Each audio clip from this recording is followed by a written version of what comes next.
hours, 9 persons, 9 doors. This will be part 12. No, it's actually part 13. Should be part 13. Alright, let's do this. Crap everywhere.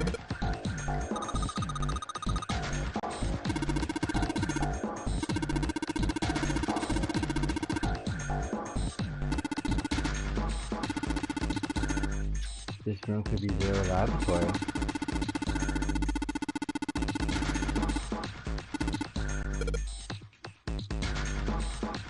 Yeah, interesting. What? Right. Whoa!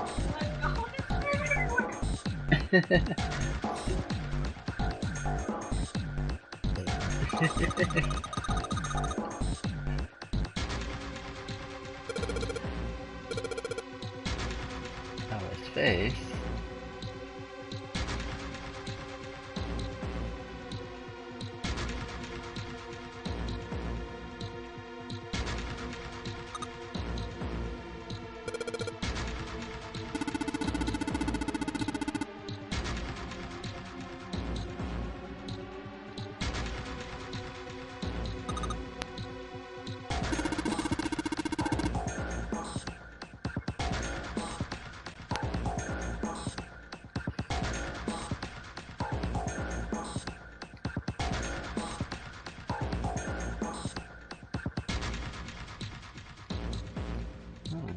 Fan.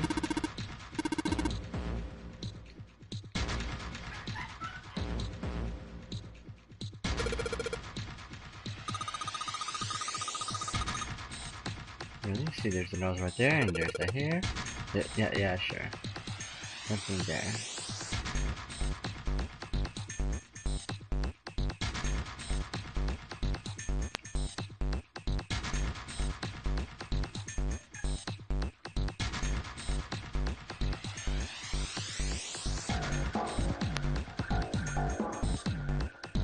Oh, this looks familiar.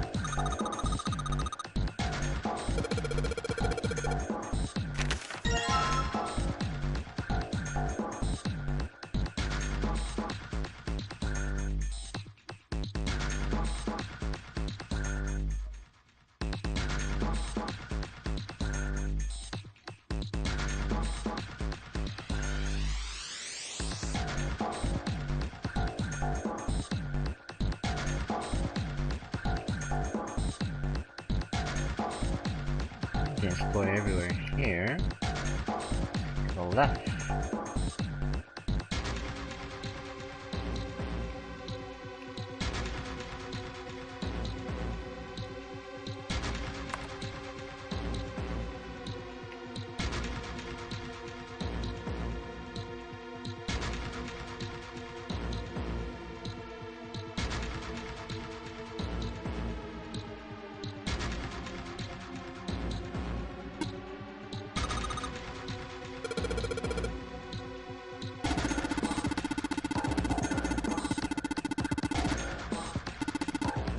Laboratory mouse.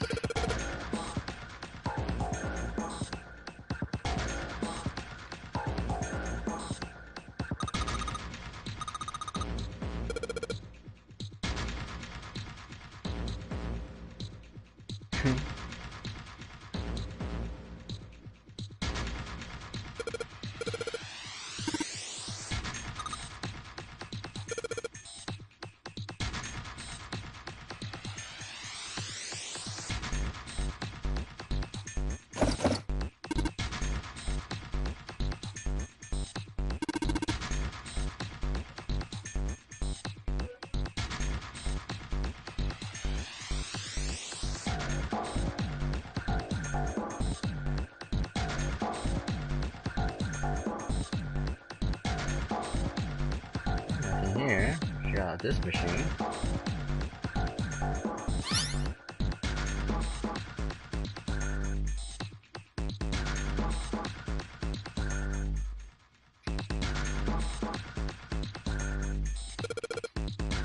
Oh.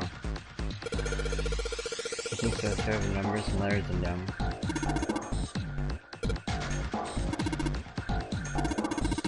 When you touch the cell, the one next to it turn on or off. Just gotta use that to make all cells on the right and the bottom green.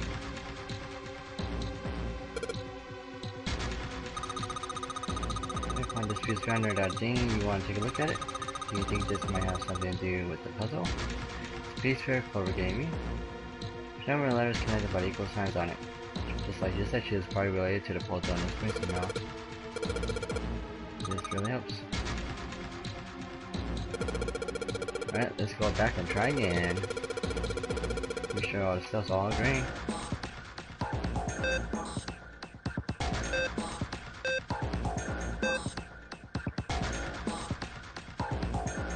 Oh boy.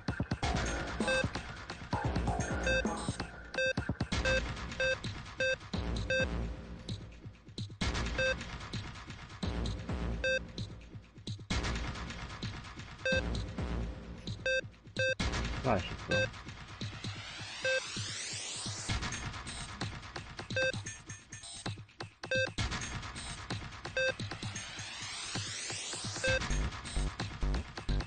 I can't set this out somehow.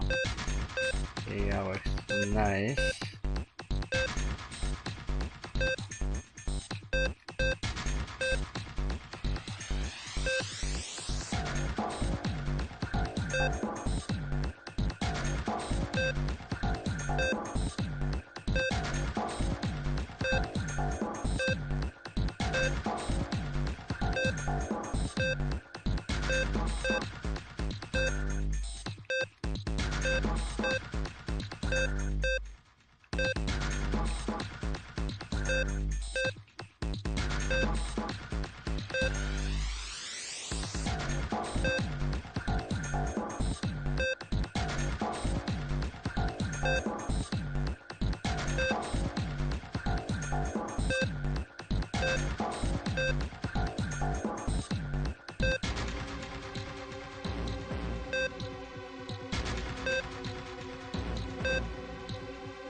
Let's get the corners up here.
Does this work? There we go.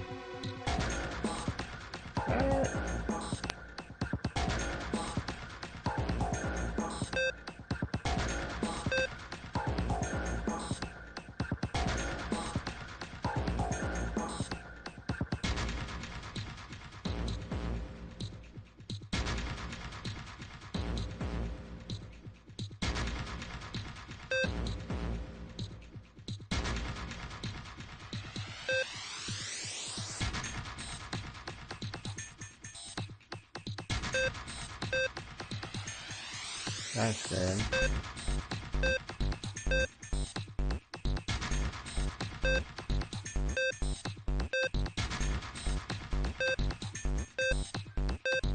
That's hard.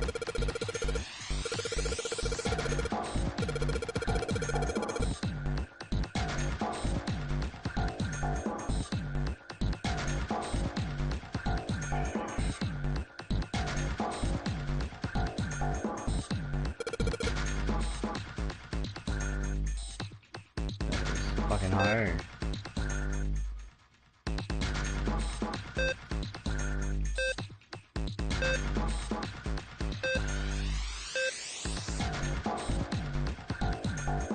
The auto's on. This gotta be on.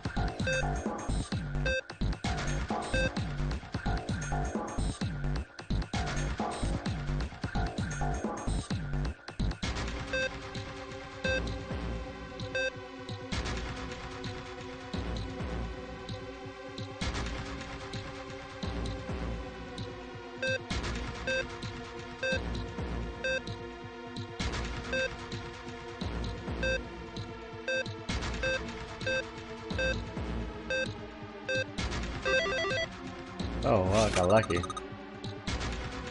That was strong error right there.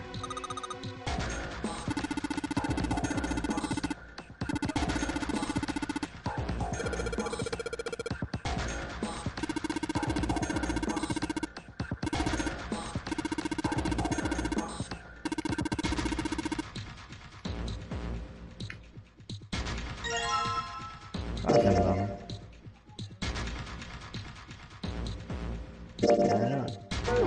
Solve 4 puzzles here.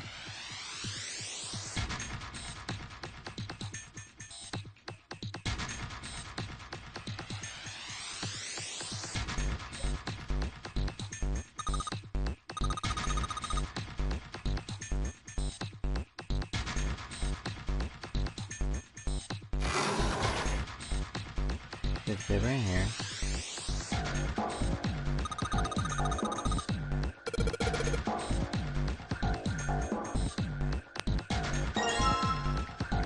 Take it just in case.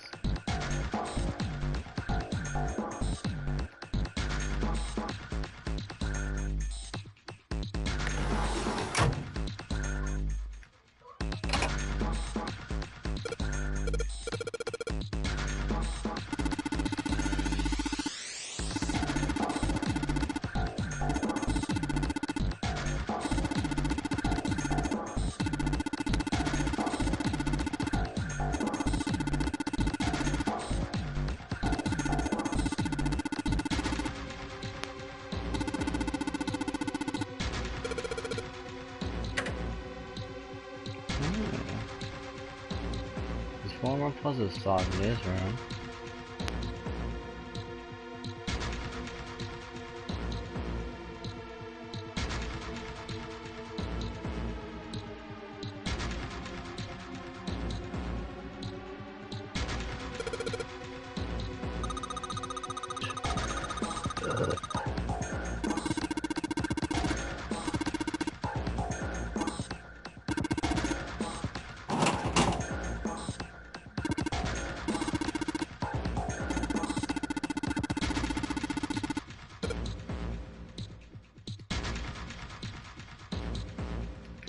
Solve the puzzles to open that thing up.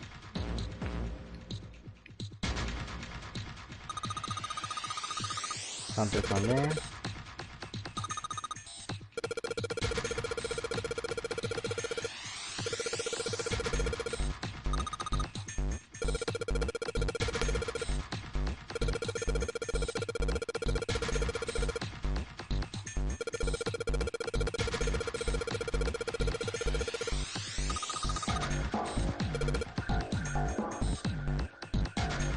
And run through the instructions, so like it probably works the same with the steering wheel and the house it. I don't want to turn your console turn that direction.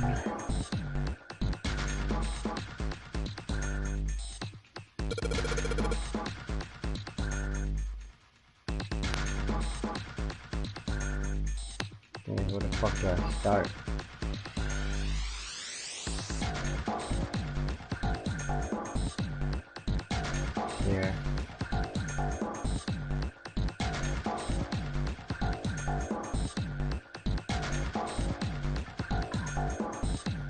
guess. I don't know direction somewhere. South, west.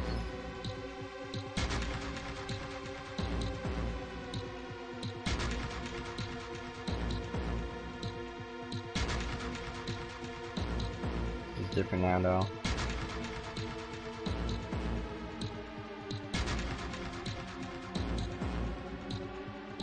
Okay, let's try south, west, southeast, northeast, east, north, east.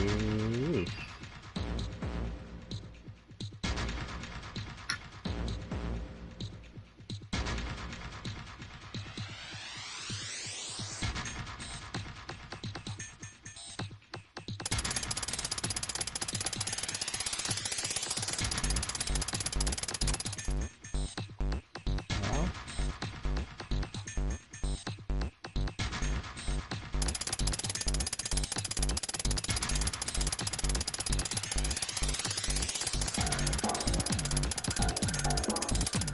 west, southeast. Oh my god.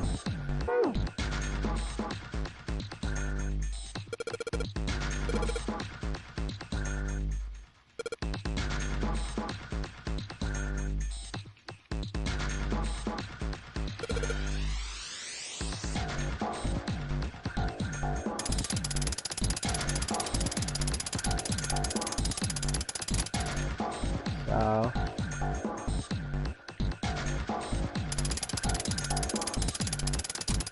west, southeast,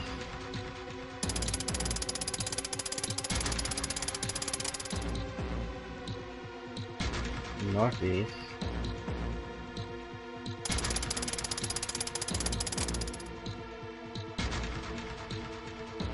and east,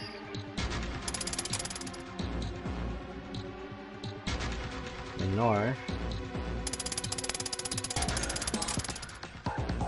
and east.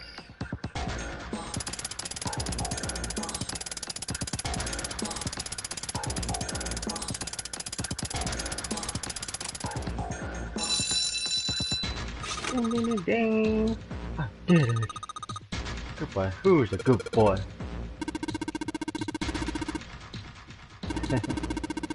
Clover loves jumping now.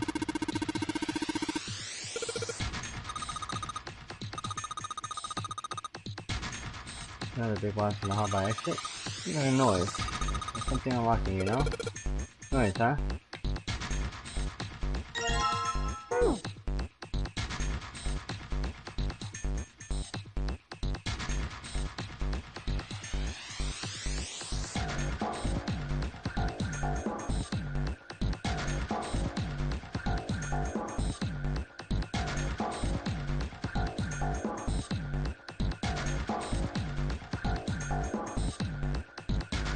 Everything alright. There's something on the screen at least. What's this? We're supposed to pull it back in the communication office.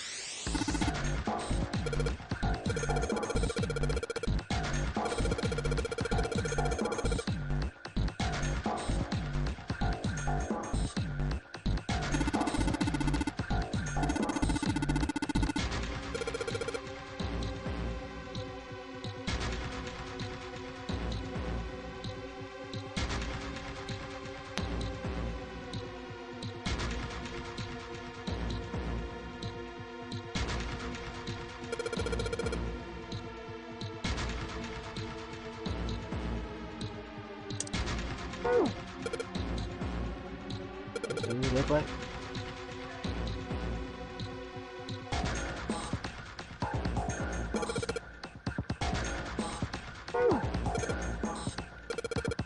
Oh fuck. I don't see the dots.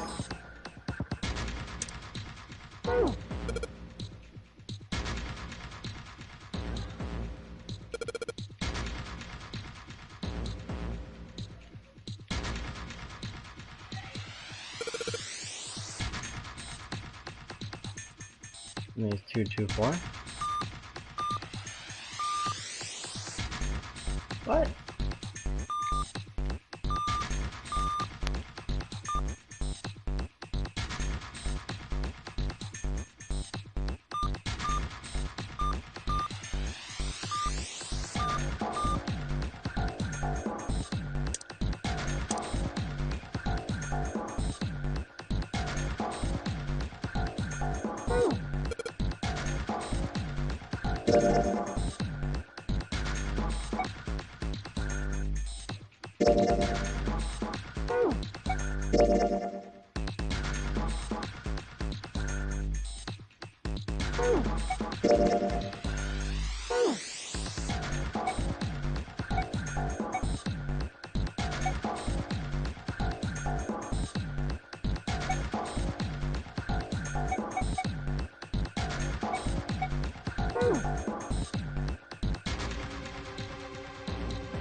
Let's see the Morse code again, please.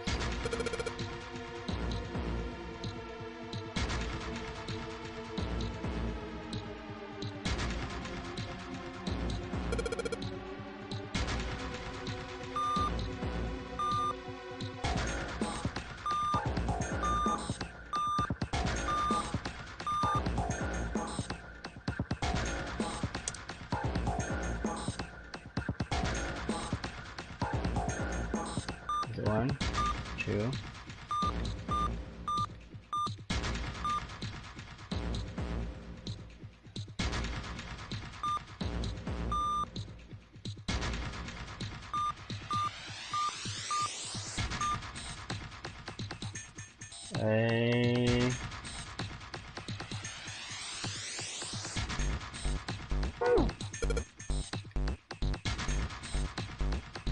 What does the screen say?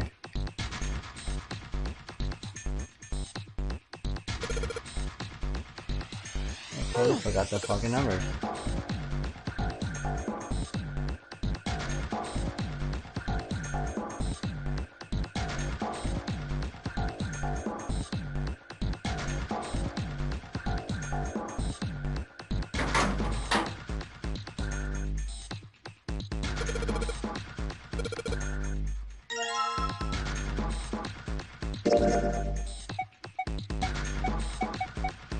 Oh, there you go.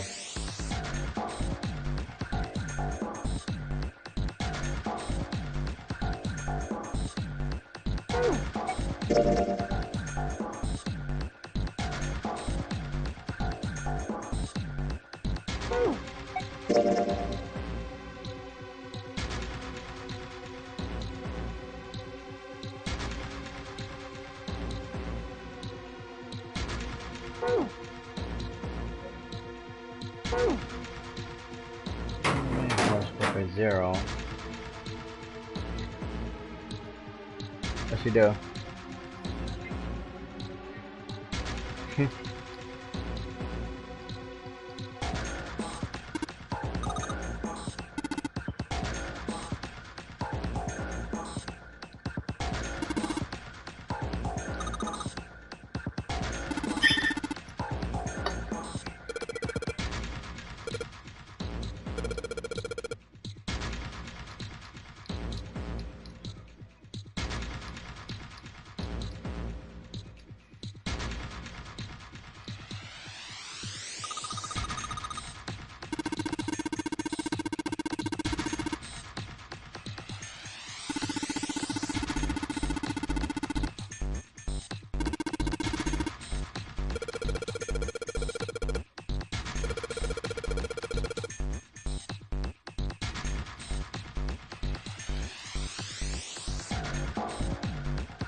I'm just hang up here soon.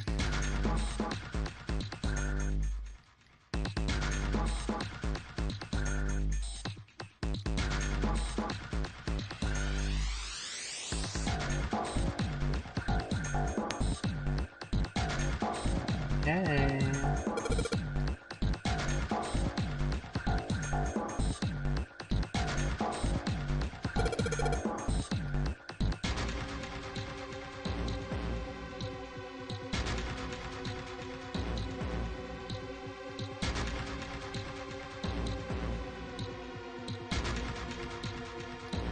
I'm not sure what I'm supposed to spell.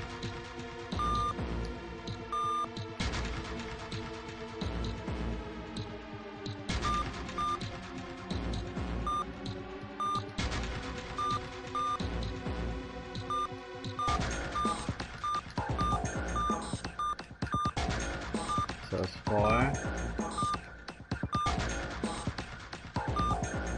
2, 4, 1, 2, 4, 1.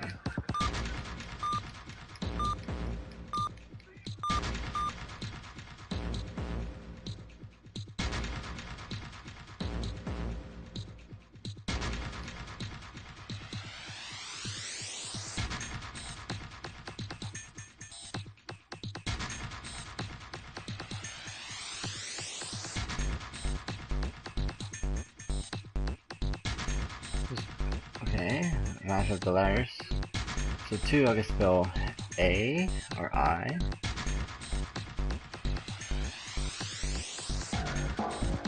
A-I-M.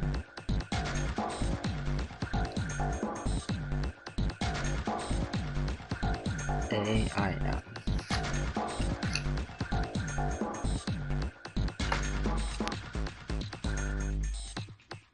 A-I-M. There's 4. So B, C, F, H. B, C, F, H.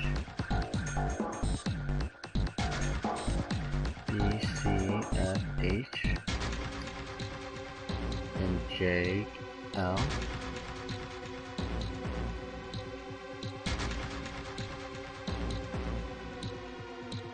E, Q.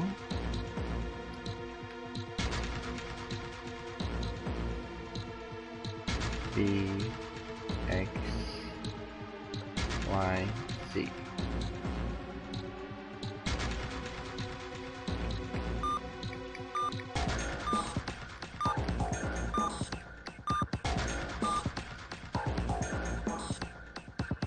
Last one is T.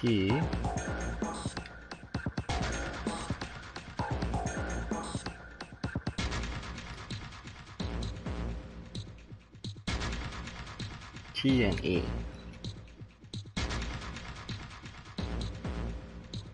So I can spell something A, T.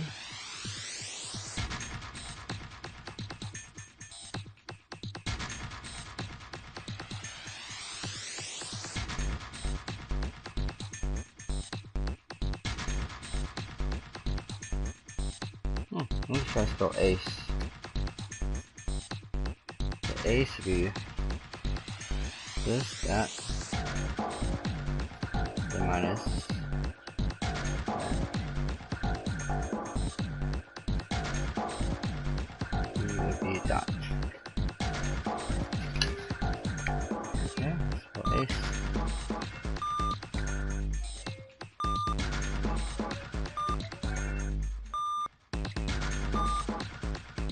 What?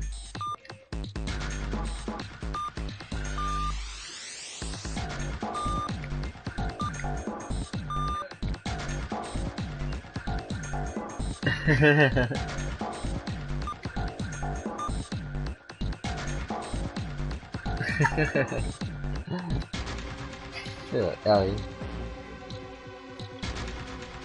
A-T. Let's spell ant. No, ant does not work. Let's see, A.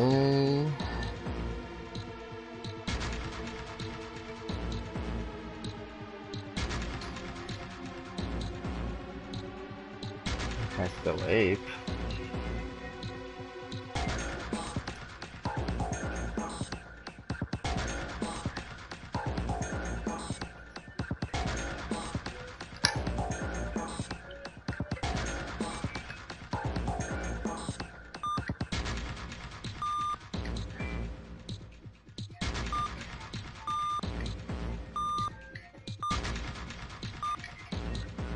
That does not work. Yeah, there's gotta be another hint. A-I, no. M-T.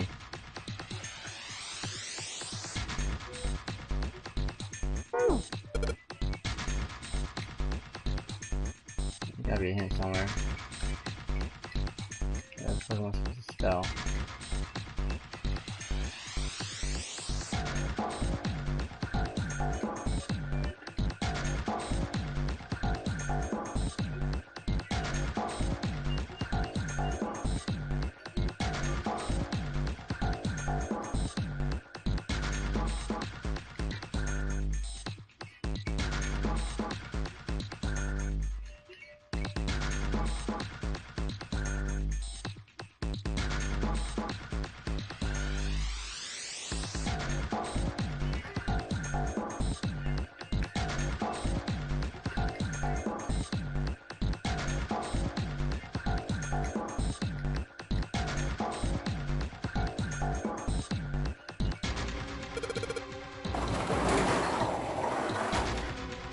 Oh shit, it opens.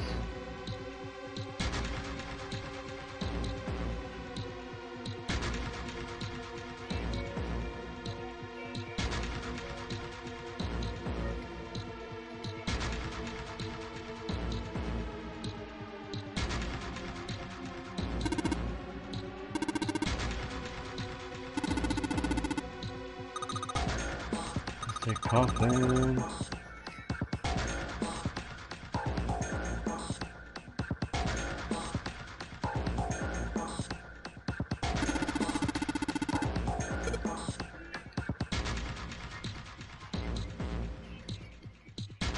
Exciting it. All ice.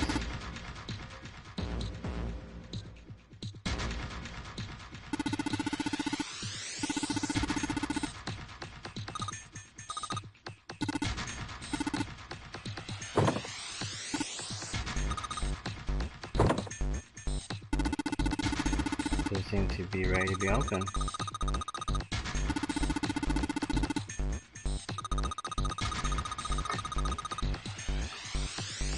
Oh, just go ice.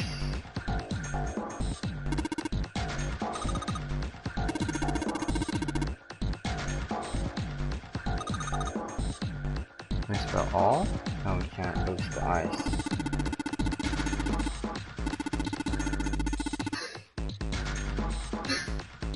Alice sleeps in a small chamber past the forest of knowledge beneath the nebula to the gigantic.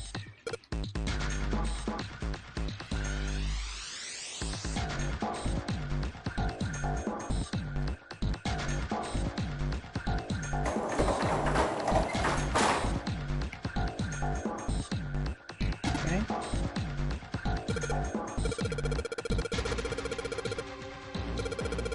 Two lines, each line's one letter. Two symbols per letter, one symbol respectively.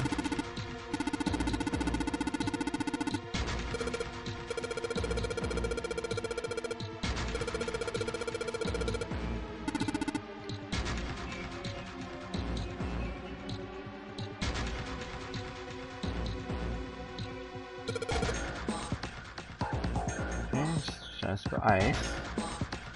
Has to be two dots.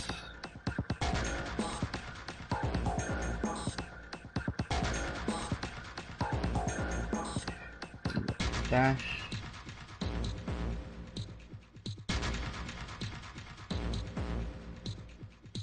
Dot. Okay.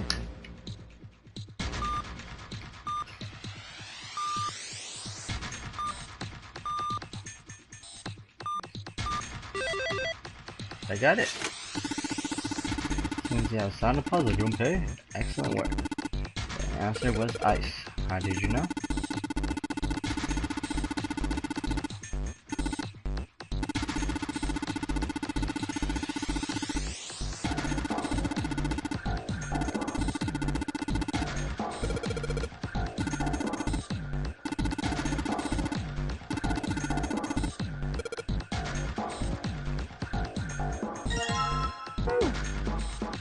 Alright.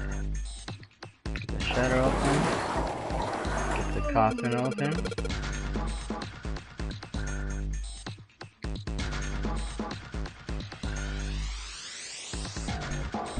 Something horrible in there. Okay, let's go. Deep breaths. Here we go. Empty.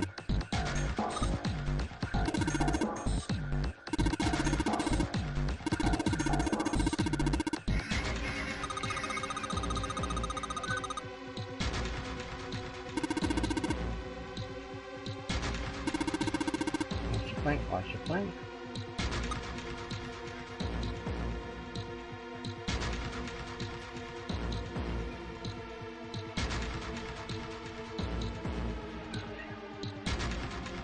Yeah, that's mine.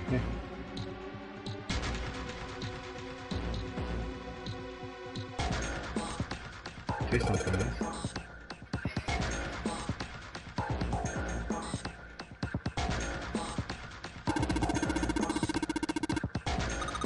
Key. An empty key, yeah.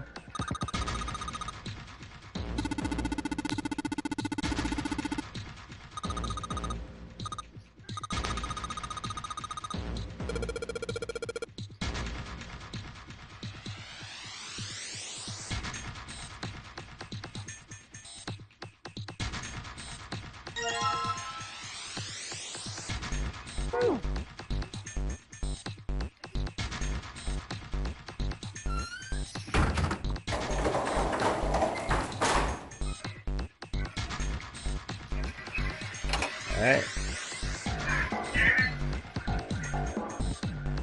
1 through 4, and there are symbols for a steering wheel.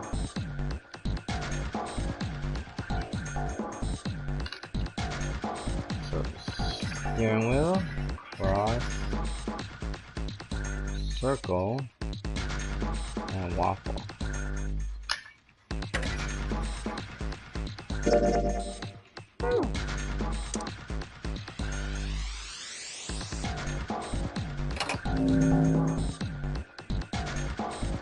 What? Numbers. Oh, I got something on the monitors at least. What's that? It's some kind of puzzle. Oh, these are the rules. Here, I'll read them to you. If you touch a number here, that area will be set and will turn blue to indicate this. Another ball, just so many of the balls to be moved today, or we're gonna move the red balls. I'm gonna move 3 to 5 balls into a single area. For the checkpoint, once you have to move all the balls except for the red ones, which you cannot move. Each row of the balls in the area must match the number for the area. That's it. So okay. Practice is perfect. Let's give it a shot. Doing me practice makes it perfect. If you have a nice one day, you can make fun of me.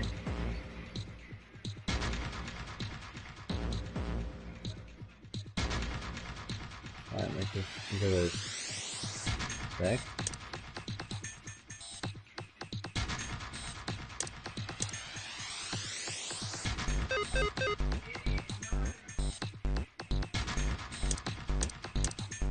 Here's your route. 15.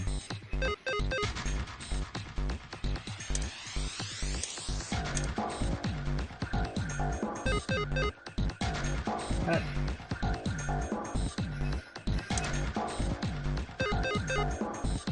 5, 12, 1, 16. Wait. 15. 6, 7, 13, 2. What?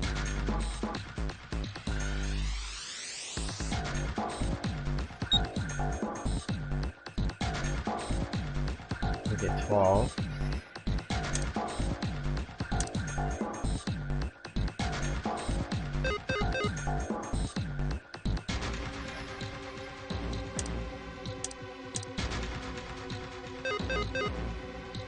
There are numbers left.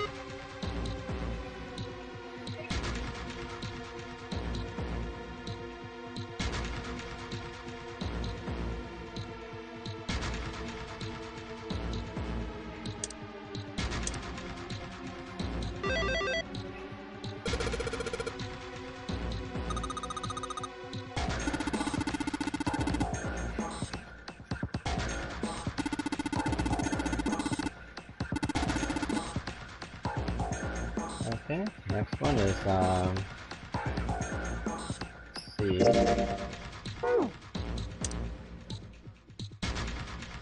Use the coffin.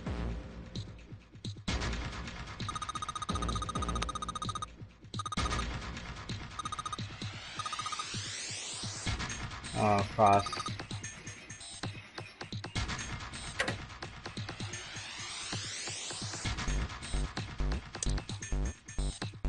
Pulling them.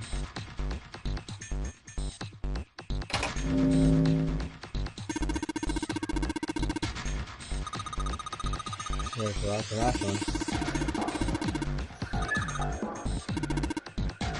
Okay, the last one though.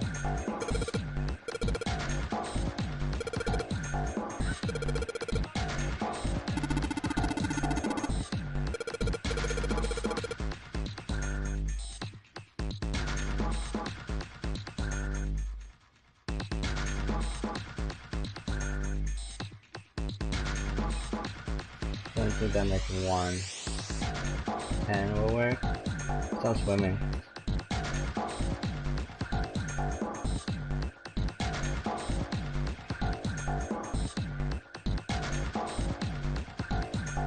Oh, make a 10.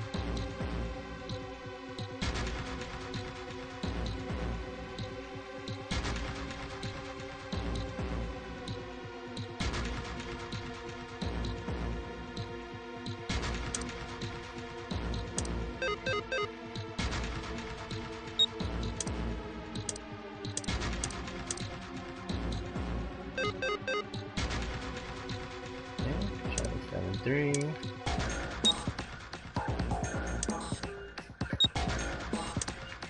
Let me try an error.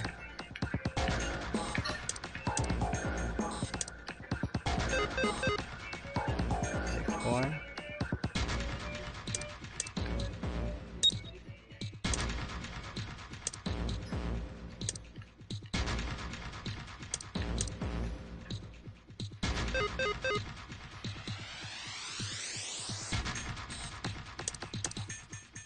Five for 1. That will not work. 4.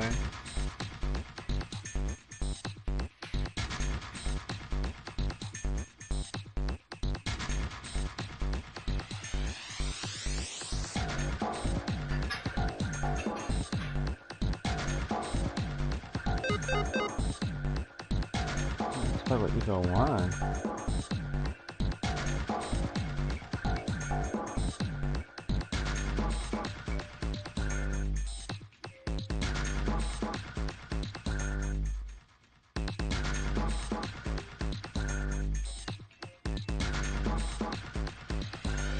Four and 6.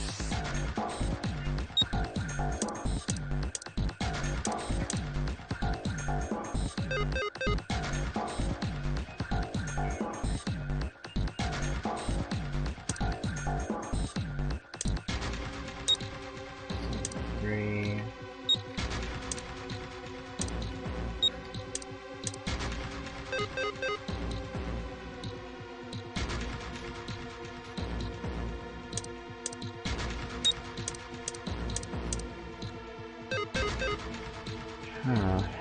82 doesn't work. Let's try that.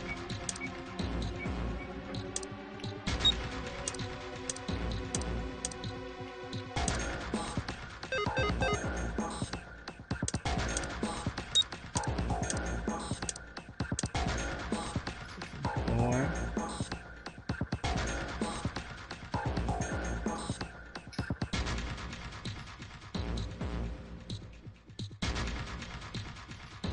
Can't do 5 for 1, which sucks.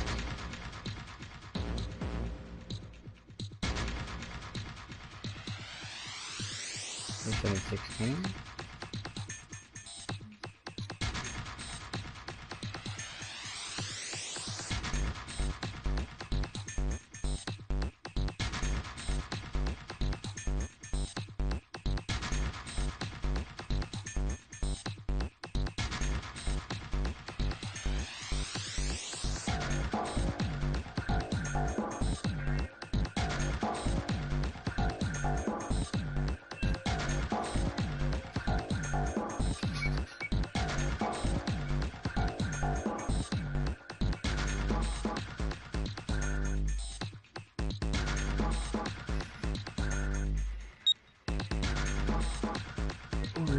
solutions for one.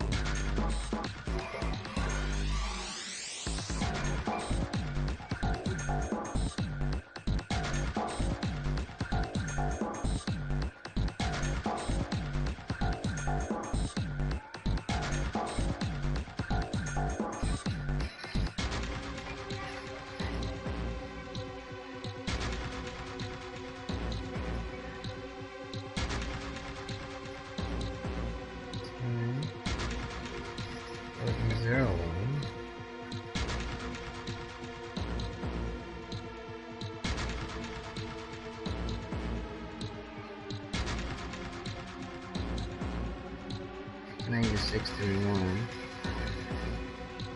79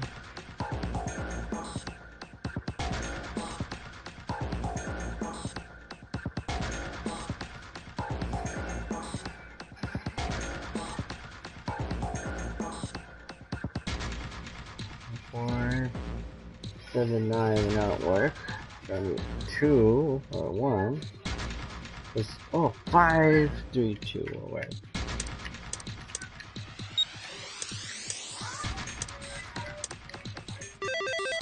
God, that took a long time.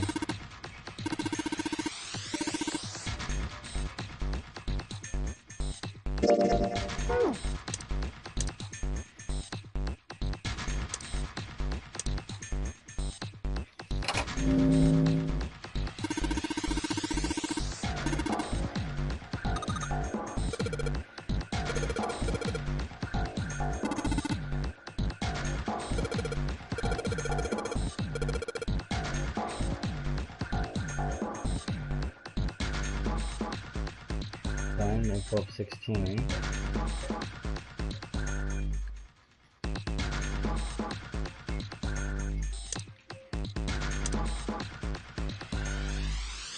Five for 11.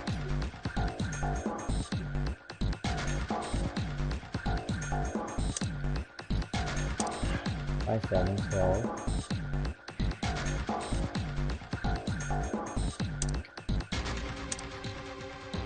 13.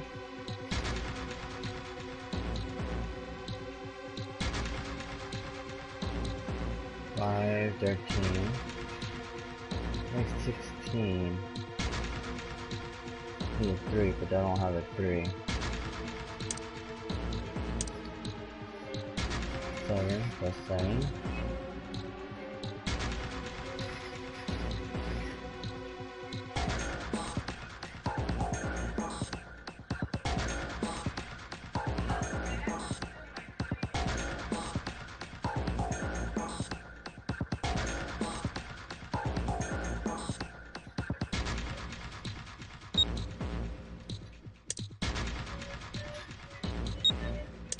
On this way.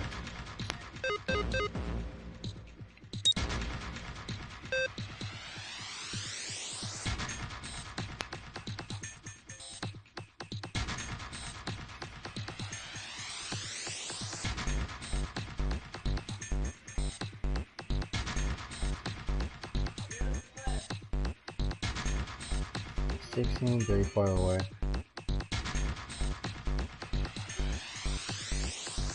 Maybe, wait.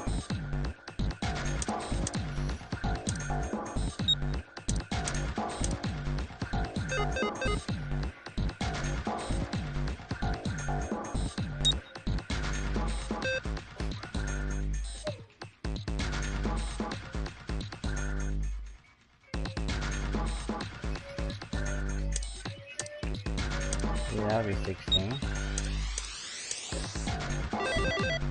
There you go.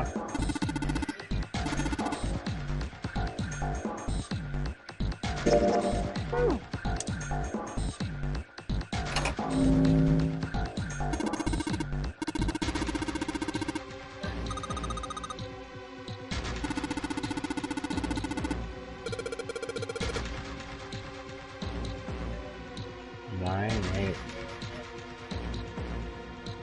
18.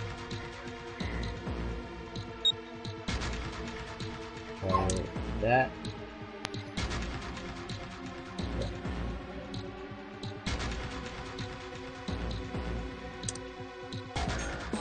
Good scene.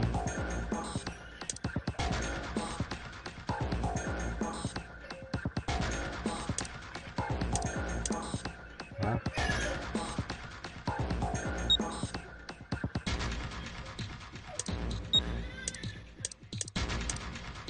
Try this. How the hell?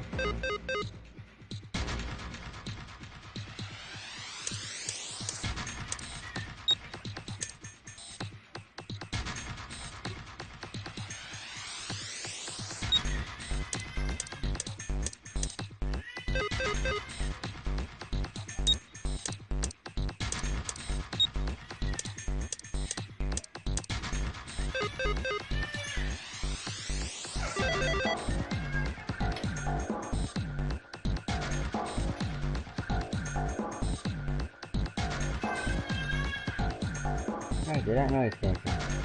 Underneath the keyboard.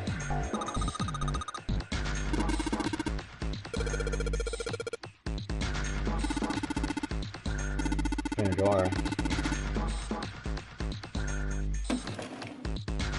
Whoa. A picture? Photo. What the? There's Ace. What the hell is this? This man with a mustache on the right. Oh, it's the captain. He's the same guy we found murdered in the captain's quarters. He had the Zero bracelet on his left arm. And this second man, with the glasses and a doctor's coat. This guy is number 9. He's the 9th man. The one with bracelet number 9. He died after he went into door 5. But this guy, the one in the striped suit. Oh man, that's Ace. Yeah, I guess it is. No doubt about it. But what does it mean? What is Ace doing in this picture? Not only Ace, the 9th man and Cap too. And they look happy, like they knew each other well. Why? How? How in the world are these 4 men connected? You say Ace is in that picture? Yeah, it doesn't look like it was taken recently though. Ace, the 9th man, and Cap all look about 10 years younger. Ah, so the 9th man and the man you found murdered in the captain's quarters are also in the picture? Yeah. Is there anyone else? Or are there only 3 people in the picture? I'm afraid I can't see it. No, there's one more guy. He's got kinda long hair, he looks smart but a little cold. He's the only one I don't recognize. What's the date of the photograph? It doesn't have one. Did you look on the back? Back? Yes, the reverse. The other side. Huh. Praying for the success of the Nonary project. With Nijisaki, Kubota, and Musashido. Huh. Then the 4 men in this picture were the organizers of the Nonary game 9 years ago. That means Ace, the 9th man, and Cap were all responsible for making it happen. But I feel like I should be more shocked about this. It's almost as if that's just how things were always supposed to be. Why? Why am I not surprised? Ace was the one in charge of the Nonary project, but...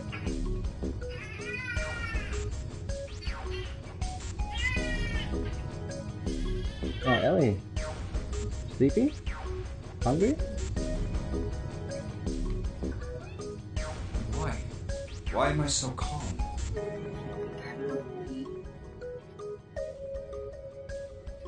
It's like I already knew. Ah, of course. I understand now. Ace was the CEO of Cradle Pharmaceuticals. He was the one who invented the game 9 years ago. He was Gentaro Hongo. Ace is... Hongo? I had my suspicions from the beginning. Their voices were similar. Too similar to be a coincidence. I could never forget his voice. It was the voice of the devil. I couldn't be sure, though. After all, I had no way to check. I certainly couldn't ask him. Even if I had known, however, I would never have told you. Zero made it quite clear what would have happened if I did. Oh my gosh, I had no idea. Huh? I didn't know that Ace was Hongo. Oh, yes. I suppose you wouldn't have. 9 years ago, you were in Building Q in Nevada. But Hongo was in the Gigantic with us. I know. That's why I didn't know what Hongo looked like. But why? Why didn't you tell me? I mean, I'm your sister, right? You could have told me. I'm sorry. I apologize for keeping this from you. But if I'd told you, Clover, you would have told everyone else. And if you did, then I would have been forced to tell them about what happened 9 years ago. I had to prevent that. Hey, Junpei. You think I could borrow that picture for a sec? Sure. Hongo Kubota, Nijisaki Musashiro. Hongo Kubota, Nijisaki Musashiro. Hongo Kubota, Nijisaki Musashiro. Hey, Seven, do you... Shut it! Just be quiet. I'm this close to remembering. This close. Nope, you lost it again. Good job. Hongo Kubota, Nijisaki Musashiro. Cradle Pharmaceuticals. Nonary Project. Shit. What? What's wrong? Holy shit, this is nuts. What's nuts? I remember Remember what? everything. Everything? Yeah, I remember all of it. My memory's back. I remember what happened before I got snatched. What? Let me tell you what happened. Like Snake said, Ace is Hongo. From the right, the other three are Musashido, Nijisaki, and Kubota. Musashido was the man with the cash. Nijisaki was Hongo's right-hand man, and Kubota developed the actual technical details of the experiments. How do you know all this? Come on, man, I told you, I finally got my memory back. No, that's not what I mean. I'm trying to ask you why you knew all this stuff in the first place, before you forgot it. You really want to know? Of course. Me too. This is gonna take a while. Hell, it'll probably take me a good 3 days to tell you everything. Well, we don't have 3 days. Just give us the short version, all right? Short version, huh? Alright, fine. Give it a shot. No promises, though. I'm a detective. It's a little awkward to say this about myself, but you could probably consider me a lone wolf type. I hold to my own code, because I think doing what's right is more important than doing what you're told. That's why I followed my gut that night. A slim lead brought me to the wharf. It was 9 years ago. The wharf had been cold as fuck, and I could barely see squat. I was investigating a mess of kidnappings, all of them children. It all had one thing in common. A history of visits to one particular hospital. A hospital under the management of Cradle Pharmaceuticals. And my investigation had turned up evidence that Cradle had been involved in the kidnappings. After a little sweet-talking, I managed to finally get a real lead from someone inside Cradle. My source told me this. Tonight, a ship is set to take the children to a large passenger liner docked offshore. So I headed to the wharf. In the shadows, I searched the harbor until I found the ship he was talking about. There was a bunch of movement there. Men in black suits, many of them carrying large bags. The bags. There was something about the way they moved as they were carried. No doubt about it. There were human beings in those bags. I moved before I realized it. I came out of hiding with my gun already in my hand. Don't move! I felt metal touch the back of my head. Drop the gun. I could kill you right now. It'd be easy to get away with it, too. Just tie an anchor to your feet, and no one would find you for a week. And what you want? The fish here would love a meal. He kept digging the cold metal thing into my skull. There's nothing I can do. Did what he said and laid my gun on the ground. Then suddenly, there was a sharp pain in my neck. A needle. A drug. That was my last thought. My face hit cold concrete. I was out like a light after that.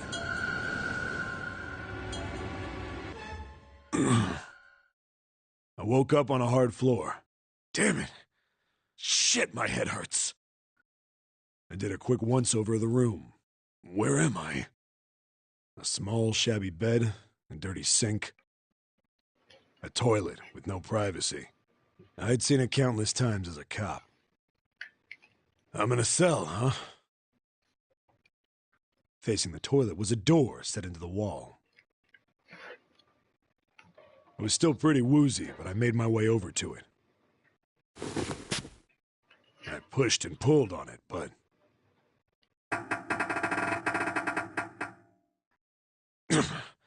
it won't open. Not like I expected much else. Would be dumb enough to put me in a cell and leave it unlocked. Threw myself against the door a few times, but it wouldn't budge. I knew it. I gave up and made my way back to the bed, and sat down. Huh. I sat there for a very, very long time. Who knows how long. Then, I heard a faint voice. The voice was far away. I couldn't understand what it was saying. But I could hear one. It was pretty high, probably a little kid. Huh? No, it was several. I hear 5, or 6, maybe more. Where? Where are they coming from? I pressed my ear to the wall and tried to listen through it. No, that's not it. Left. It's coming from under the bed? I hauled on the metal frame and flipped the thing over.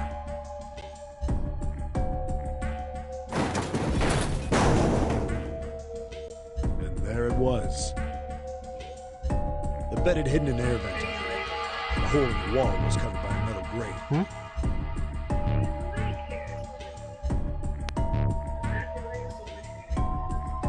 I dropped flat on the floor and peered through the grate. I couldn't see shit. But I knew it in my gut. This was where those voices were coming from. Hold up. Why are there kids here? So I got a booby.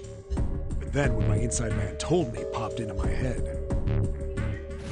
Tonight, a ship is set to take the children to a large passenger liner docked offshore.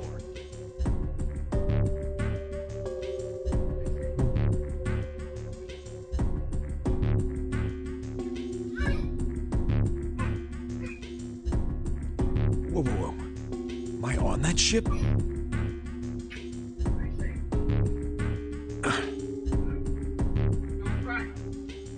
It didn't matter. All I knew was I had to get to those kids.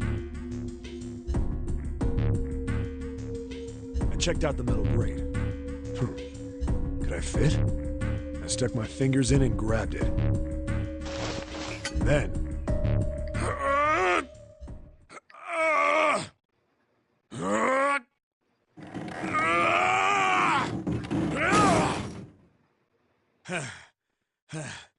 Yeah! How do you like that, you son of a bitch? I finally got the damn thing off. Sweat was dripping down my face, so I wiped it off and crawled inside. The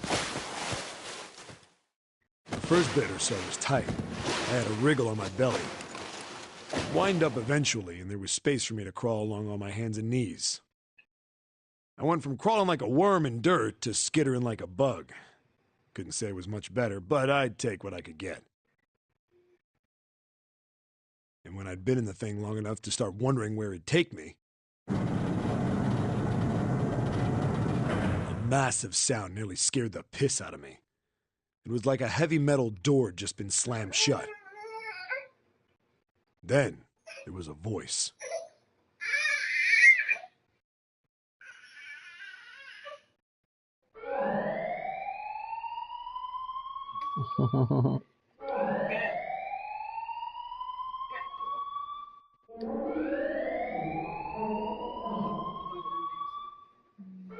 Not pacifier. Get it? I'm a human being. Not toy.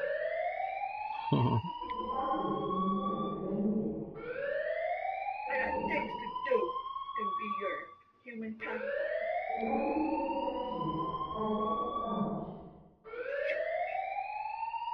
What? I wasn't sure what it meant, but anything with incinerator is bad news. Then, almost as if that was a cue, I heard a mess of young-sounding voices. A bunch of them were straight up screaming in terror, and all the sounds together made a howl that made the hair on my neck stand straight up. Damn it! What the hell is going on here? I scrambled through the duct as fast as I could. I made a giant racket, but I didn't care at that point. I soon found a metal door on the left side of the duct. The kids were screaming on the other side. I found it. I yanked the handle and threw the door open. I almost ripped the metal off its hinges. What the hell is this place? I couldn't believe what I saw. The room had a dome up top. There had to be about 9 walls, all the same size. And the ceiling was an upside-down funnel, almost like a chimney. I looked down. There they were, the kids I'd been searching for. They all gawked up at me, suddenly silent, for the moment, from surprise and fear. Scared of the room or me, I couldn't tell. Probably both, actually. Not like I can blame them running into a mug like this when they're already scared shitless. I snorted at my own dig at myself and turned to the kids. Don't worry, kids, I'm not your enemy. I'm one of the good guys. All of them stood there, frozen. Well, except one. He was a boy, slightly older than the others, a private school uniform. Oh, Santa. Who the hell are you? Santa. Him! Santa! Yeah, that's his He name. stepped forward and glared at me suspiciously. I'm a detective. I'm here to rescue you. It looked like they relaxed some the second I got the words out. How are you gonna help us? Where's the exit? There isn't one. The doors we came in through won't open, and the door over there... He kind of cut himself off. I think he was considering something before he changed his mind. Anyway, there's no point. We can't all get out of here. If we don't get out of here, we're gonna be burned to death. Burned to death? Can't you hear it? That voice said the incinerator's gonna start up soon. So...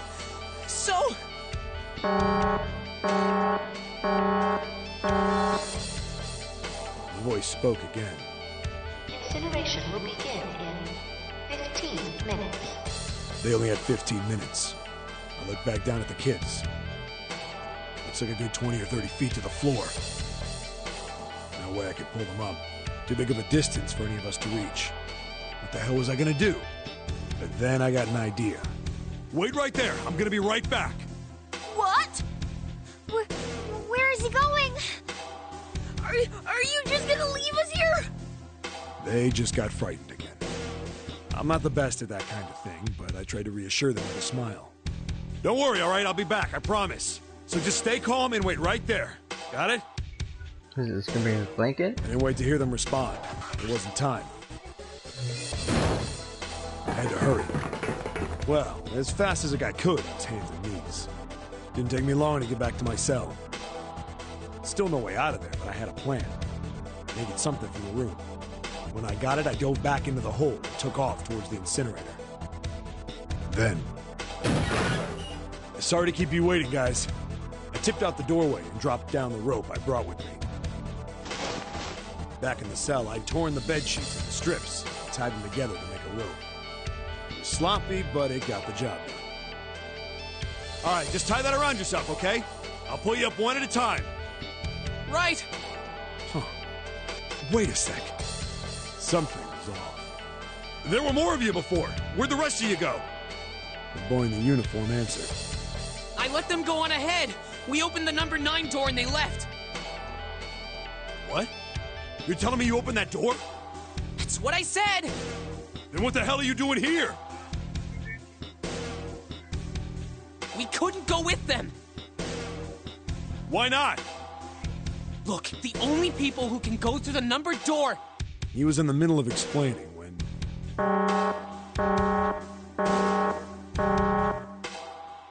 Incineration will begin in 5 minutes.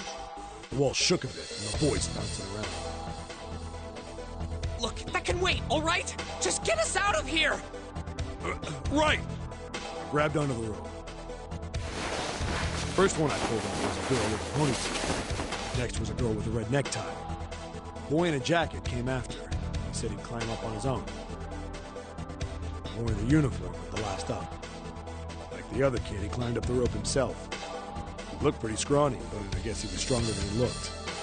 He moved fast, but when he was almost to me, we heard some knocking. Everyone looked at the door. It had a thick, square window set into it. On the other side, an angry face was staring in. God damn it! What's going on here? Why is the room empty? Where the hell are those fucking kids?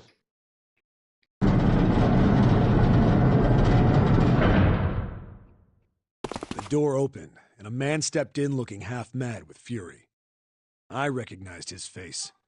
I saw him many times in photos during my investigation. The man's name was Gintaro Hongo, the CEO of Cradle Pharmaceuticals. Hongo saw the boy hanging from the rope. Yeah! It was like he was an animal. He lunged for the rope. Hurry! I know! The boy in the uniform booked it up the rope. You son of a bitch! Get back here, you little shit! 15 feet. 10. The second I could reach the kid, I grabbed him. I hauled him up and tossed him into the duct behind me. No! No! Hongo had lost it. His face didn't even look human. It was like the bastard pulled off his fake face. He was really a terrifying devil or some kind of damn monster. I quickly reeled in the rope, leaving a furious Hongo yelling at me from the floor. You fucking bastard! You won't get away with this! How dare you compromise this experiment! Experiment? What experiment?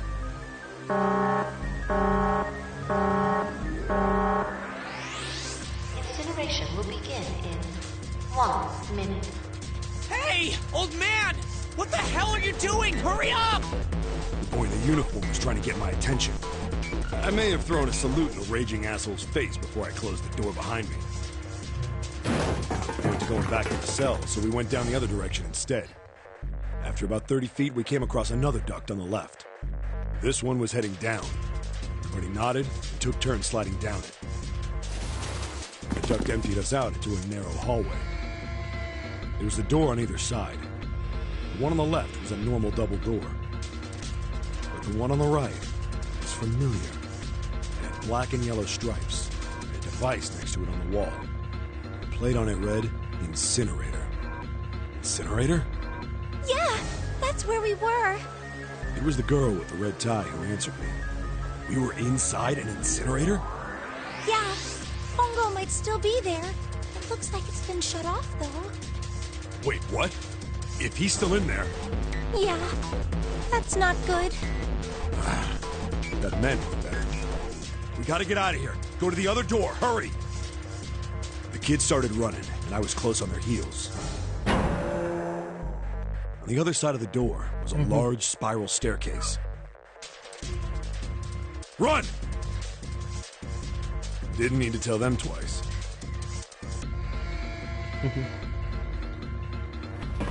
Up, up, and up. Feet pounding the steps. Our arms pumping fast. Round, round, round. The devil is on our tail. The stairway kept going. We passed a couple of landings when the boy in the uniform suddenly spoke. Something's up. Akane's not catching up to us. Akane? My kid's sister. The girl with the red necktie. Akane. That's strange. I didn't remember seeing that name on the list of missing kids. Hey! Akane! He kept his hands around his mouth and yelled. Maybe we outran her. Wearing the uniforms get it to a stop. I stopped too. So did the other two kids. When did we do that? Well, we passed a couple big rooms on the way here. Maybe she took a rest in one of them? No, that's impossible. Sorry, Grandpa. You keep going. I gotta go look for her downstairs. He turned to go. Hey, kid, wait! God damn it, I said wait! I don't think the kid even heard me. Fuck! I spun around to the boy in the jacket, the girl with the ponytail. I'm going after him. You two keep going, all right? You got it? The girl nodded and ran up the stairs. With the boy. I'm going with you. Girl went alone. I didn't have time to argue. I just nodded and took off down the stairs. I could hear him following me. Not talking to you, loser. He ran all the way to the bottom floor. Not your business. Akane was nowhere to be found. God damn it, where the hell did she go? I could tell the kid was frustrated. And then suddenly... Help me! Somebody help me! We heard a girl's voice. Akane! The boy in the uniform threw open the door and leapt into the hallway by the incinerator. We rushed in after him. I couldn't for the life of me believe what we were seeing. That bastard Hongo had Akane by the arm and was forcing her into the incinerator. Come on, goddammit, move! No, I don't want to! Let me go, please! Let go of me! She planted her feet squarely on the floor and was struggling to get away. But Hongo was bigger and stronger. She wasn't gonna win. Akane! My brother roared with anger and charged toward Hongo. Help me! Ah! You're too late, idiot! Hongo lifted Akane bodily into the air and threw her, still fighting him, into the incinerator. Ah! Before we could even blink, Hongo had leapt through the door after her. We saw him land inside.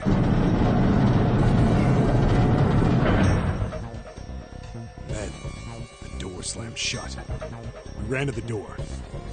We did everything we could think of to get the thing open. But... Fuck!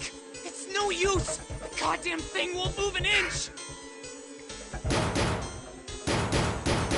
He started slamming his fists against the door. He was close to shattering his knuckles with how hard he pounded on it.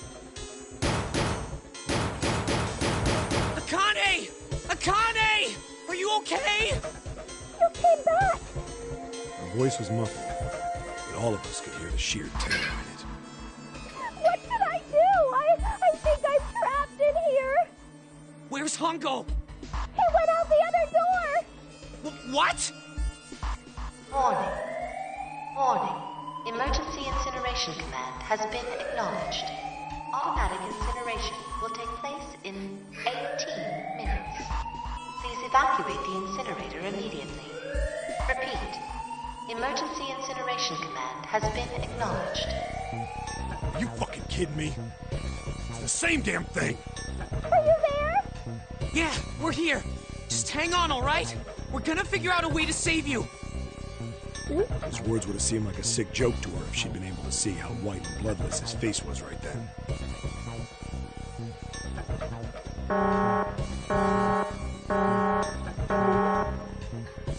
Incineration will begin in 17 minutes.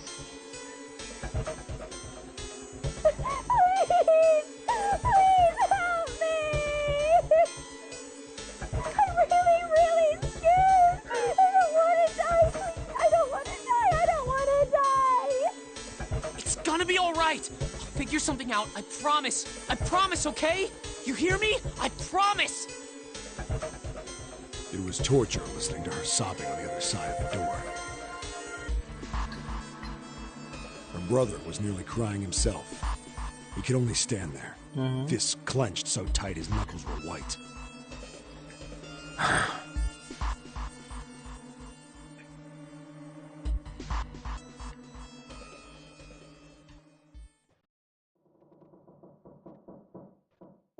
Then what happened? Did she die? What happened then? Come on, man. Put yourself in my shoes. It doesn't end good. You think I want to remember that? Then... Yeah. Shit. If I'd known it was gonna be like this, I almost wish I hadn't remembered. Hey, are you sure? Huh? Look, I don't want to ask this either, but there's something I don't get. So if you could just tell me, did that girl, Akane, really... Yeah, I'm sure. There wasn't anything we could do. After a while, the countdown ended, and we heard something burning. The fire stopped, but we still didn't move. Me and the jacket kid were frozen. The boy in the uniform collapsed as if he couldn't hold himself up anymore.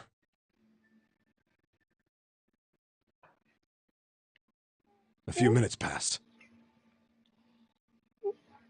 The door opened. The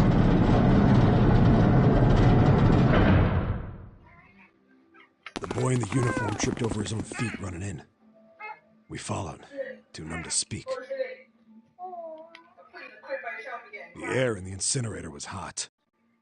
Every breath made my lungs feel like they were on fire. It was like standing on hot asphalt.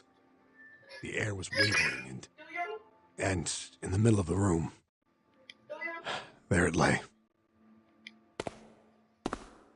The kid's legs were shaking so bad, I don't know how he managed to walk.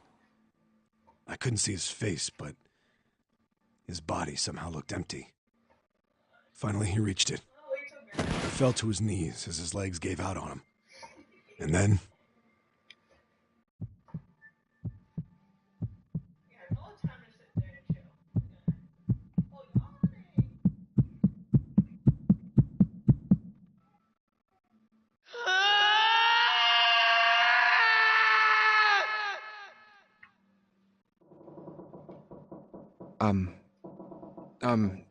can I ask you one more thing? What's that? The girl, Akane. What was her last name? What does it matter to you? Just tell me, okay? Please? Kurashiki. Her name was Akane Kurashiki.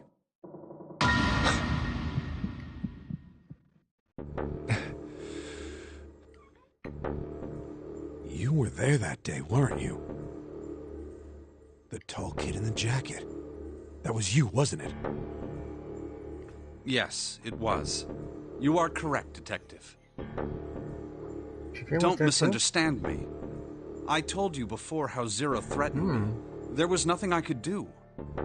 I couldn't say anything about what happened 9 years ago. So you're saying you're not working for Zero, right? Of course not. Clover, what about you? Hey, come on! You really think I'm working with Zero?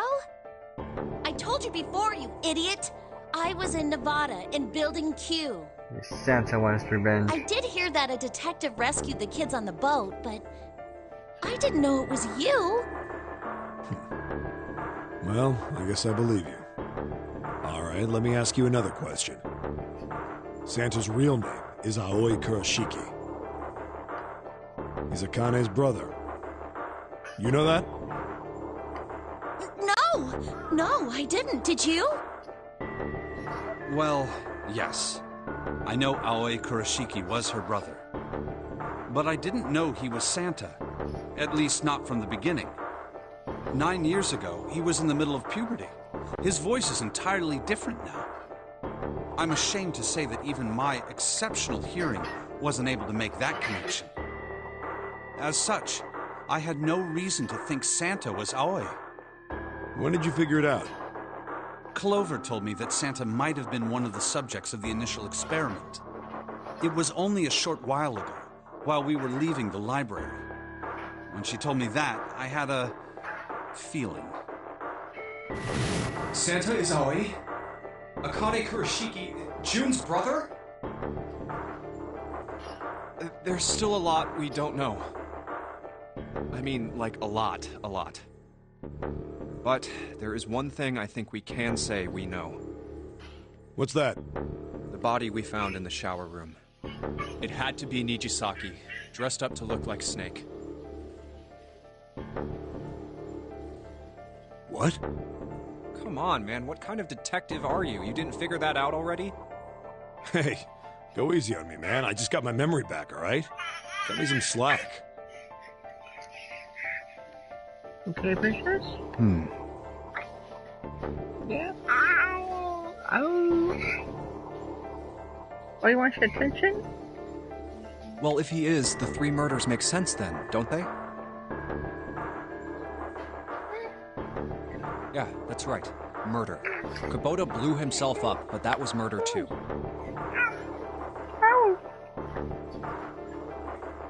So why did these murders take place? If Junpei is correct, and the body in the shower room was Nijisaki's, that means all of the people who were murdered were involved with the creation of the Nonary Project. Hey.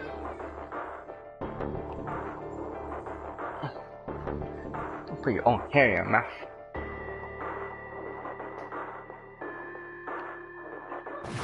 Kubota, the person who conducted the actual experiments.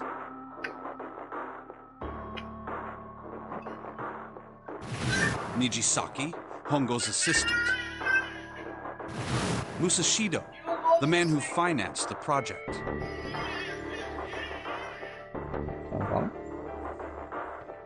You mean this was all just revenge?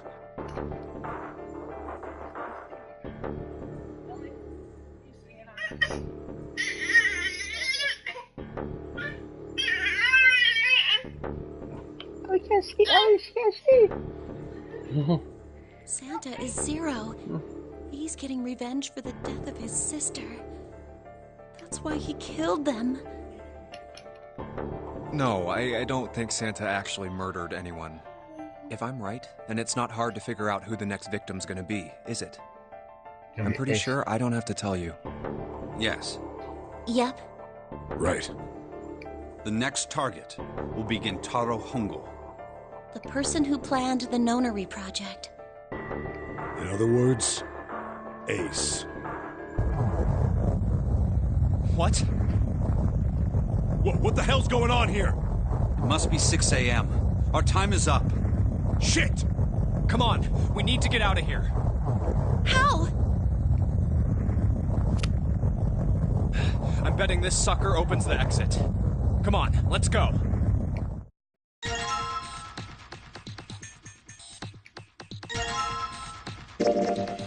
Yo, 0 in the middle of it.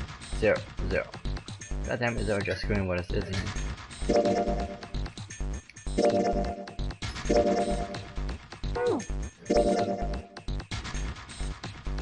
Holy, there's a lot more story coming up ahead.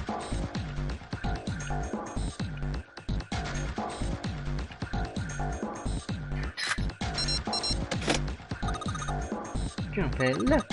It's unlocked! We have time, let's go.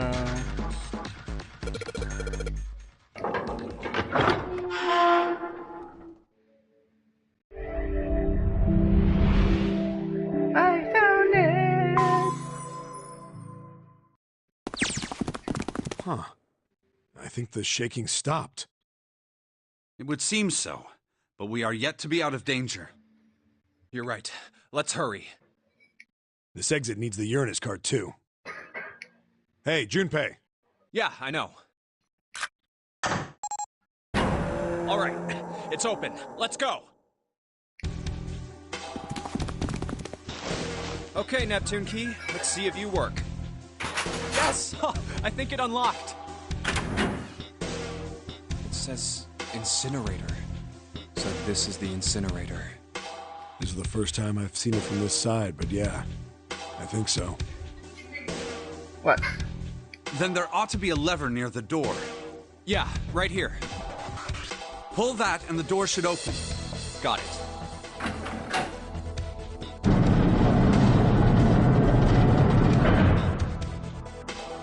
Let's go.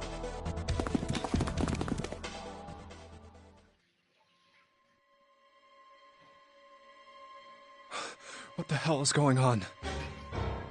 What's wrong? Are you okay? Jumpy, you came to get me. Mom, change diaper. Of course I did. I made a promise. I'm so glad you're here. So glad. Hey, what happened to you? I'm fine. I just fainted. I wasn't feeling very good. I'm feeling a lot better now, though. Are you sure? Yes. I just need to rest a little longer. I'm sure I'll be fine. You shouldn't worry about me. Santa. Hey, where is it? Where's the gun? You hide it somewhere? I don't have it. I got sucker punched and they took the gun. What? Who took it? What? Isn't that obvious? I took the gun. Uh-oh. Ace. Just what the hell do you think you're doing, Ace? Or maybe I ought to say Gentaro Hongo, CEO of Cradle Pharmaceuticals? You have me at a disadvantage, and I don't like that. You know me, but I don't know you. Do you have any idea how much I've suffered? Can you even begin to understand my pain? The pain of prosopagnosia, right? Another irritating insect. And how do you know that, Good question. No matter. If you don't want to answer, it makes no difference to me. This is a waste of time anyway. It's time for me to go. First is 1. Give me your hand. 8.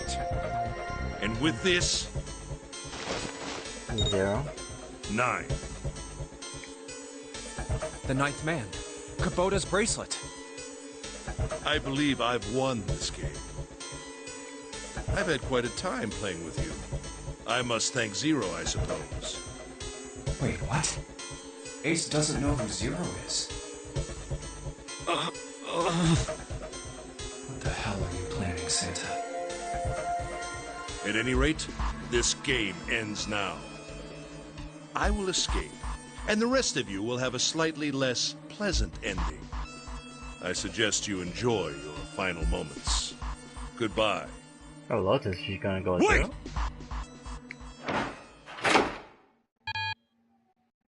What? Why isn't it opening?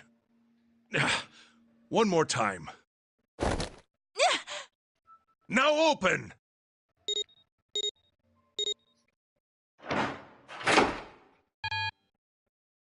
No! What is this? Why? That digital route should be 9! It has to be 9! Then why? Why isn't it opening? Now! No!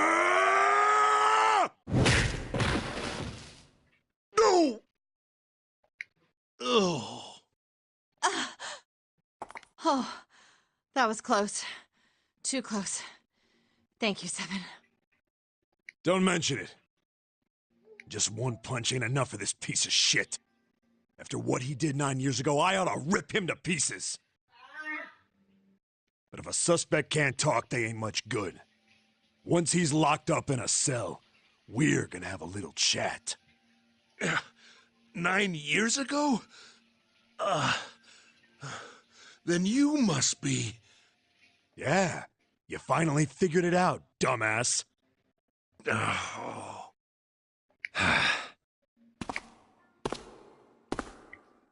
Ace.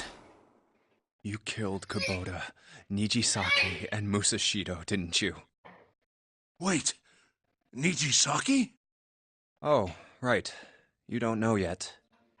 All right. We'll just go through them in order then. Let's start off with Kubota. You talked to Kubota and managed to convince him to go into Door 5 alone. You killed him without making it look like you killed him. The way I figure it, you had 4 motives. 1. In the Nonary game, the number 9 is dangerous. Whoever had the 9 bracelet could join whatever team they wanted. Adding 9 to any number doesn't change the digital root, which means that number 9 could do whatever they wanted. You wanted to remove that threat as soon as possible. 2. You wanted the number 9 bracelet for yourself, so that you could make use of its power. In fact, you did use it in the murder of Nijisaki. 3. Even if his number hadn't been 9, Kubota was a problem. He knew your past. He knew what had happened 9 years before. You needed to silence him before he told anyone. 4. But last, and perhaps the most disturbing, you used Kubota as a test. You wanted to know how serious this nonary game was. Was it truly life or death, or simply a harmless prank? You convinced him to break the rules so you could see what would happen. That was why you killed Kubota. But he was only the first. Next was Nijisaki. While everyone was off looking for the missing parts for the Reds, you ran into Nijisaki near the big hospital room. However, because of your prosopagnosia, you didn't realize he was Nijisaki. Chiefly because, when you met him, he was dressed like Snake. That was why you thought Nijisaki was Snake. No, that's not... That was Nijisaki? Why? How did... I'll get to that. Anyway, you thought he was Snake. Snake was one of the kids in your experiment 9 years ago. You remembered him because he was the blind kid. But his presence made you think. Snake was one of my subjects 9 years ago. He probably hates me. But if that's true, why isn't he saying anything? Is he keeping quiet because he can't see? Or perhaps he's working with Zero to get revenge on me. Whatever the reason, anyone who knows my past is a threat. Before he tries anything, I need to get rid of him. That was when you decided you had to kill him. The murder weapon was Kubota's bracelet. You just waved it over the red. Verified your own number and then grabbed Nijisaki's arm and forced it over the scanner panel. Then, when the door opened, you kicked him in. 9 seconds later, the door closed. And then 81 seconds passed. And poor Nijisaki was dead. And you mean to say... Snake is still alive? Sorry to disappoint you, but I'm as good as new. Thank you for killing the wrong man, but I can't say I like knowing that you wanted me dead. Although, to be honest, even if you hadn't tried to kill me, I would still hate you very much. Well, I wouldn't blame you. Last but not least, let's talk about Musashido's death. Yeah, how did he die? Maybe take his time in the captain's Clover quarters. and I were investigating the chart room. You came over to talk to me. Do you remember what you said? Oh, a pocket watch. Might I take a look at it? I handed it to you, and you left the room. You had been in charge of the Nonary project. Of course you would have known the solution to every puzzle, which would mean that you also knew how to get out of the wheelhouse. All you had to do was place the watch in the indentation on the door to unlock it. With the door open, you could enter the captain's quarters. Musashido was there. Conveniently placed next to him was an axe that practically begged you to kill him with it. You picked up that axe and buried the blade deep in the other man's chest. One blow was all it took. And then you returned to the chart room as if nothing had happened. There's no blood. There was something I wanted to speak with you about, Junpei. Could you come with me for a moment? I had no reason to say no, so I followed you to the wheelhouse. When we stepped inside, remember how you slipped your hand into my vest? You pulled out a piece of paper, the one I used to cheat during the vote. But that wasn't really what you were after. Your true purpose had been to slip the watch into my pocket. It wasn't a very good plan. Had way too many holes, and someone saying the wrong thing could have brought it all down around you. You must have been desperate. But what made you willing to risk it all to do it? Ace, Musashido's murder is the only one I don't understand. You obviously did it. But why? Because of this. What's with the paper? Just read it. Let's see. Number 1. There are 2 ways you might survive this ordeal. The first is to win the nonary game. The second is for you to confess your sins of 9 years past. I have prepared a camera in the captain's quarters. The images captured by that camera will be streamed through a satellite and distributed across the world. Simply look into the camera and repent. Wow, so that's what the camera's for. Once you have confessed everything, I will release you from this ship. To make your confession more credible, I have left you a witness in the captain's quarters. Perhaps he will confess with you. The decision is yours. Do as you please. 0. When I awoke in that room on D-Deck, I found that in my pocket. That was why I chose door 1 when we voted. If I went through that door, I knew I could get to the captain's quarters. As you said, I knew how to enter the wheelhouse. My plan was to find the pocket watch before anyone else. If I could, then my alibi would be set. At least, that was the plan. Unfortunately for me, you got to it first. What? That sleight of hand was the best I could manage on short notice. You meant to kill him from the beginning, then? Musashido, I mean. Hey, yo. I only knew Musashido was the witness after I reached the captain's quarters. I asked him, and he answered. He seemed groggy. Perhaps he had only just awoken from sedation. I suppose Nijisaki was in much the same state. He seemed confused and disoriented when I encountered him.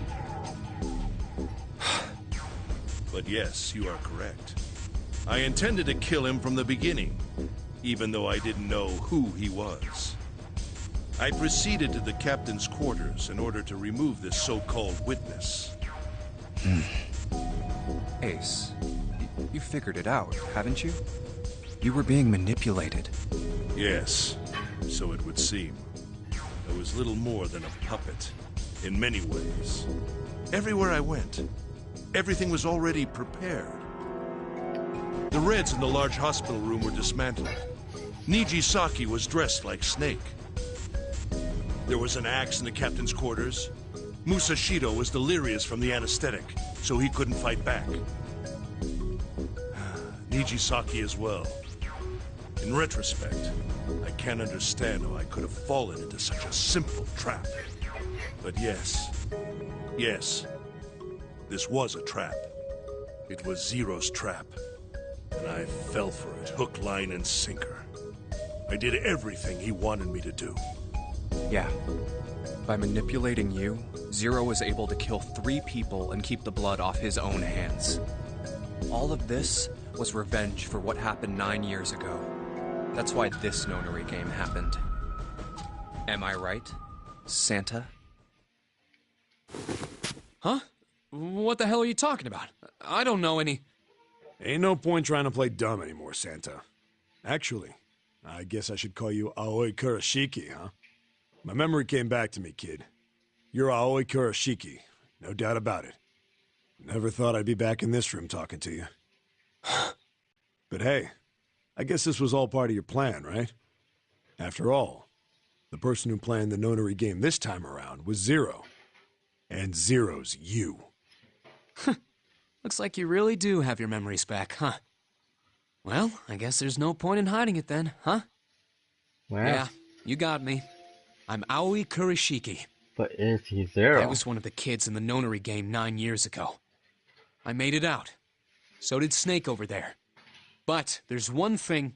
No, I guess there's 2 things you got wrong. Number 1, I ain't Zero. What? Wait, what? Sure, I was helping Zero out, but I'm really more of an assistant, like a secretary. But an assistant's only an assistant. I didn't come up with all this. All I did was follow Zero's orders. Then, if you're not Zero, who is? Calm down there, Junpei. Didn't I say 2 things?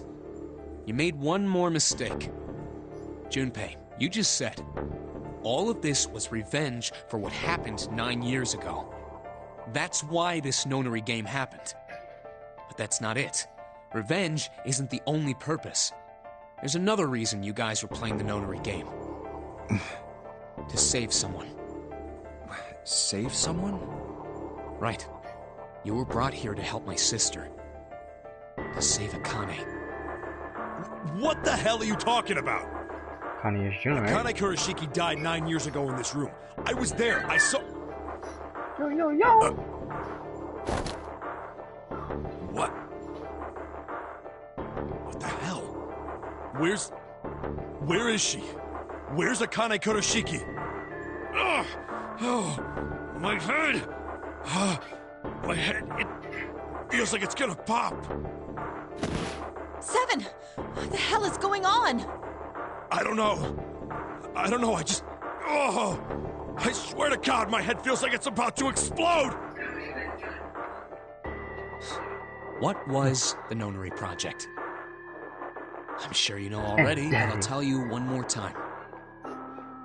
It was a project designed to test a particular phenomenon.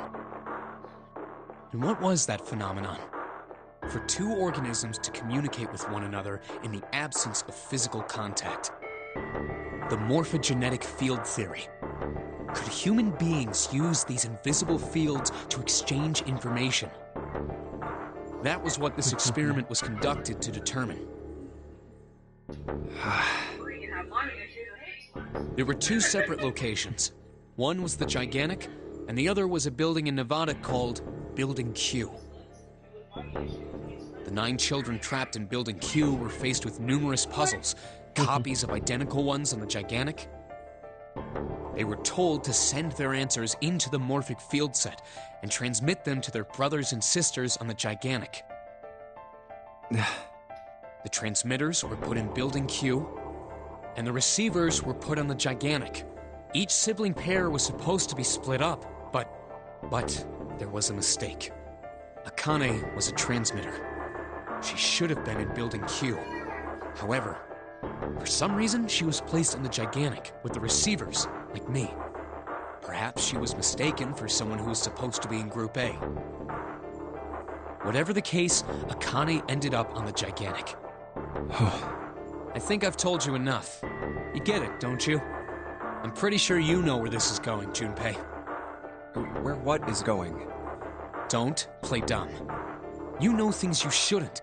Things you couldn't. How did you know Ace had prosopagnosia? How did you know why Ace wanted to kill Kubota and how Nijisaki was killed? Were you surprised when you found out Ace was Hongo? And what about the coffin Snake was trapped in? How the hell did you open it? Well, that's...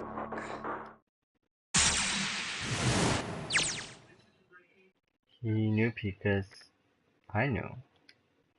Junpei was receiving information that I sent to him through the working fields. Simple, really. How do I know the alternate futures then? Measure it as splits in two like upside down Y. Okay. Groove flows from the top to bottom from a single stream into 2 branches, and flows in one direction and can never flow backward. Dimension is the same way. Dimension past the future but never flows backward. Some people at the river source, thus we never know those downstream in the future. The people downstream we never know about one another either. Information flows along the path of the river, but I am different. I accumulate the morphic fields that plug knowledge from the future, and know what happens on either fork of the river, even though the people on either fork know nothing about one another. Now, who am I? I am I, the 9th letter of the alphabet.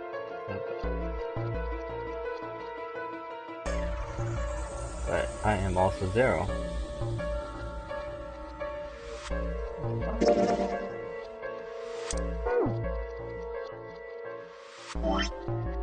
Save.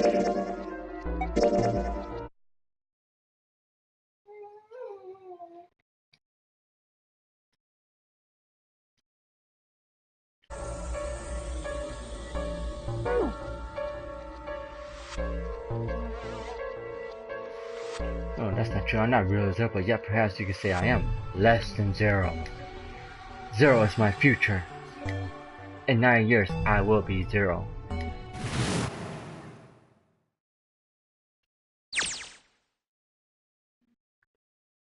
Where did she go? June! No! A cane! Where did you go? Santa! Why, it's Clover. Freeze.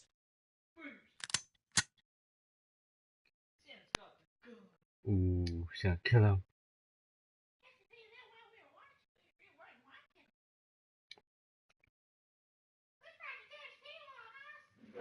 No, turn that table on Ace, don't! Get up.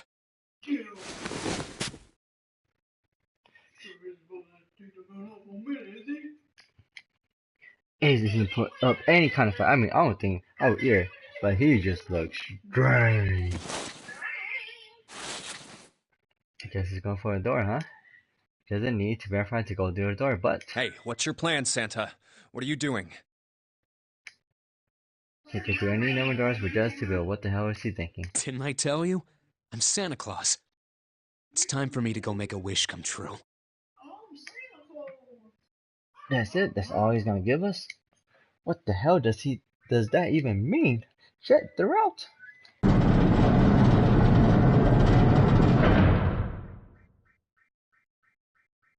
Now the gate's shut. Looks like the rest of us are stuck in here. They're all looking at me. At least Seven's headache is gone. He seems to be alright. Well, I guess there's no harm in trying. Let's see if this door's still open. Damn. Well, it looks like this door isn't opening anytime soon. Oh, you mean we're trapped? So it would seem. What the hell is Santa trying to do? Oh my gosh. Oh my gosh, what? Have you considered where we are? There can really only be one thing Santa would do now. No. No, you can't be serious. But yes, shit, we gotta do something. Maybe we can still get out through door knock. There's the red. Yeah, alright, we can do this. I just gotta... No, it's not gonna work. There's no way. The 5 of us can't open this door. Oh, missing one number. And he took Ace.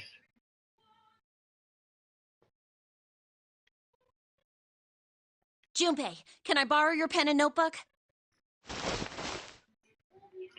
Sure, I won't do it ever again. Well, she looks purposeful. Looks like she's writing equations. A lot of them. Huh? Oh man, she doesn't look very happy. What? Hey, no need to be ripping pages out like that. Jeez. What the hell are you doing, Clover? Give me that! Alright, at least 7 got it away from her. Maybe now I can get a look at what she was writing. Let's see. 2, 4, 5, 7, 9. Someone's gonna get left behind. What? And there's no other way? Lotus. It's like she figured out though. Man, this is just too cruel. It's okay. Go. No, she got sacrificed herself. Lotus. Come on, you know we can't do that. Don't give me that. I'm sure you'd love to get rid of me. God damn it, you idiot!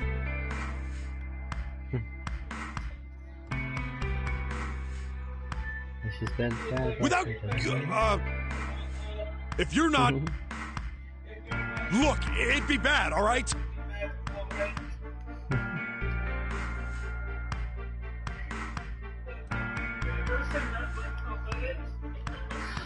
Bad? Yeah. If there weren't assholes like you around, I'd be out of a job. Say it! Go! Uh-huh. Look, I'm just not leaving you behind, alright? End of story. 7. He's right. I'm not leaving you either. Me too. You didn't honestly think I'd abandon you, did you? You're all idiots. you glossy, you're about to cry. That being said, however, I doubt we would be able to open the door anyway, even if we were to leave Lotus behind. Huh? Why? Where was June? I trust you remember what happened to Ace? I couldn't, see exactly what happened, but I was able to guess what he was attempting to do earlier at the Red. Oh, yeah. No! What is this? Why? The digital route should be 9! It has to be 9! Then why? Why isn't it opening? Just to see. Why don't we give it a shot? Give it a shot. Yes, that is what I said.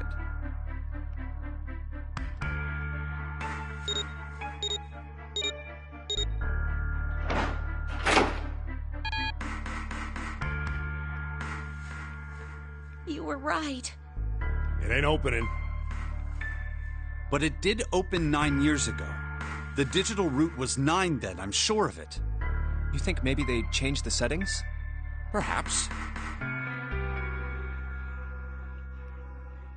So we can't get there, we can't get out. Walls are way too high, there's no way in hell we could get to that hole. Sound pop out 9 years ago. All we can do is stand here and stare at this door with a 9 on it. I guess this is it. This is the end.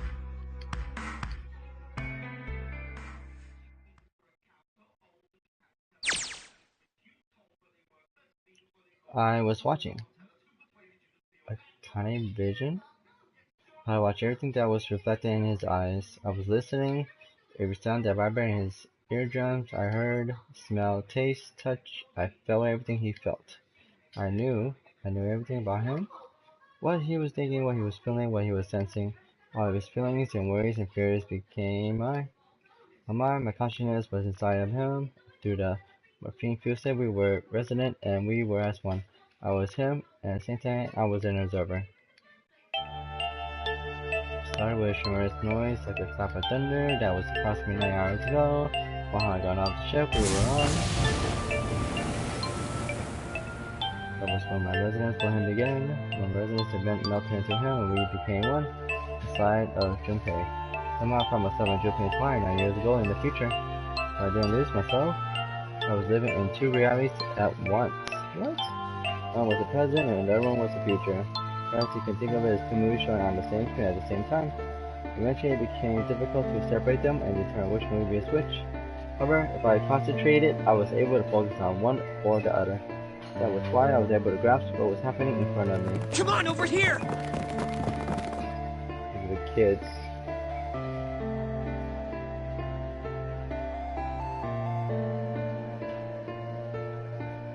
Yelling far away, he was yelling. Follow him. Around me were 7 other children. They all looked like they were about my age. Come on, hurry up! We ran down a long street hallway and burst into a large hospital room.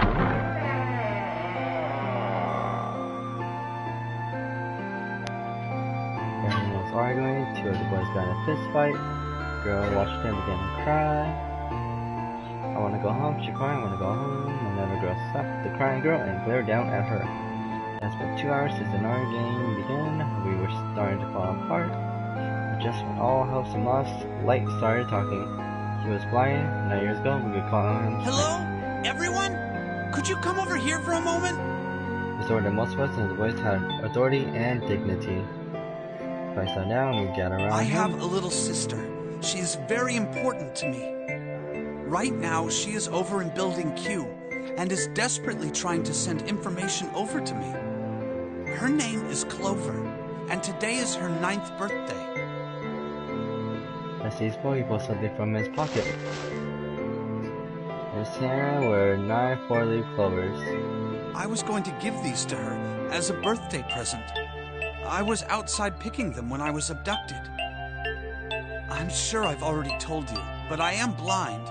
For a man who can't see, collecting 9 of a very specific plant is, well, it is difficult. Wow, dedication. But my sister means a great deal to me, and I hope that these would show her how much I cared for her. Since it's her 9th birthday, I thought 9 4-leaf clovers would be appropriate. Every one of you has a brother or a sister in Building Q with Clover. For their sake, we have to survive. We have to get off this ship. Do you understand? If we're going to do that, there are 3 things you have to remember. We need trust and love, and we have to have faith in one another. If we can take all 3 of those to heart, then I promise that good luck will come our way. Did you know that the leaves on the 4-leaf clover mean faith, trust, love, and luck? Those words are leaf words. So if you believe what I've told you, and you understand, then I want you each to have one of these. They're a promise between friends.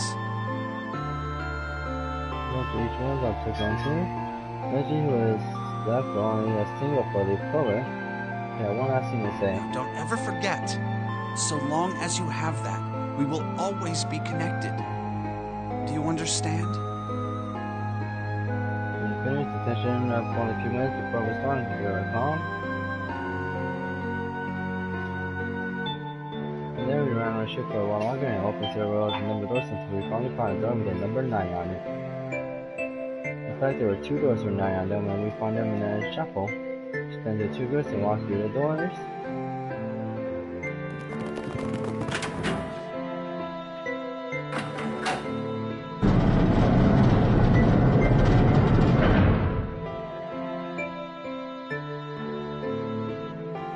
Found a room with a ceiling that looked like upside down funnel. This room had a number 9 door, but this time it was the only one. But if there was only one door, that meant only 5 people could escape. What are we gonna do?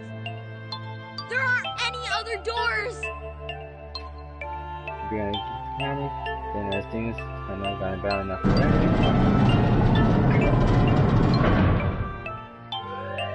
Warning. Warning. Emergency incineration command has been acknowledged. Automatic incineration will take place in 18 minutes. Please evacuate the incinerator immediately. Repeat. Emergency incineration command has been acknowledged. What? What's happening? What did that thing say? That didn't sound good. I think it means this room is gonna burn.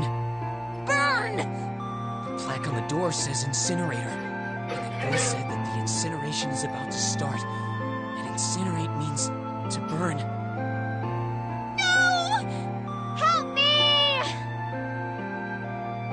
We returned for the room as everyone began to scream and cry. Every pair of eyes were filled with despair. Then, high on the wall, a door opened and a man appeared. He was huge, fighting mountain of man as long as a bear. And years later, we were calling him. Don't worry, kids. I'm not your enemy. I'm one of the good guys. I'm a detective. I'm here to rescue you. It happened just like someone had said it did. One of us had to stay behind. We're staying by 7. We crossed through the vent, away from the answer, and stepped down the hall. Came on the other side of the door 9. On the wall opposite the door was a set of double doors. We went through those and began to run up just 5 stairs. Yeah, I led the way. I mean, we're Nona, my brother. Always, Snake and 7. The other children, the ones who gone through the door 9 before us, were up ahead. We heard them cheering each other on. We ran and ran and ran. We up across those many stairs as we could and kept running. Stairs spiraled upward like a tornado. Eventually, I pulled ahead of the rest. Perhaps Nona has slowed them down. I didn't want to lose them, so I slowed down as well. I didn't stop, but I glanced over my shoulder from time to time to see if they hadn't caught up. That was when I realized. Where is it? Did I drop Jumpy's present? I know how I had it with me when we passed through the vent. Then when had I dropped it as we slid out? Oh. You right?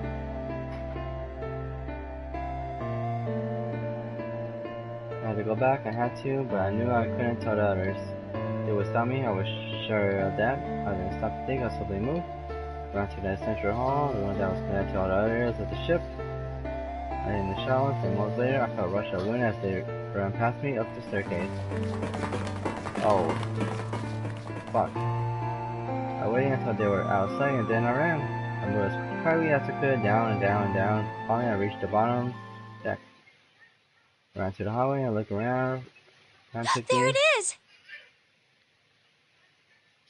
It was just where I would be sitting under the opening of the vent. I ran over and snatched it from the floor, but as I ran back towards the stairs and straight up,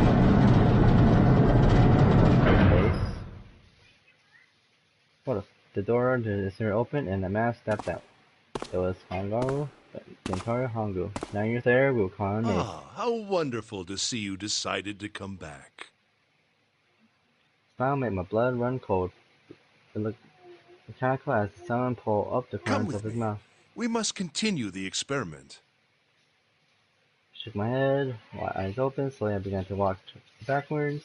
1 step, 2 steps, 3 steps. Then I spun around and broke into a run.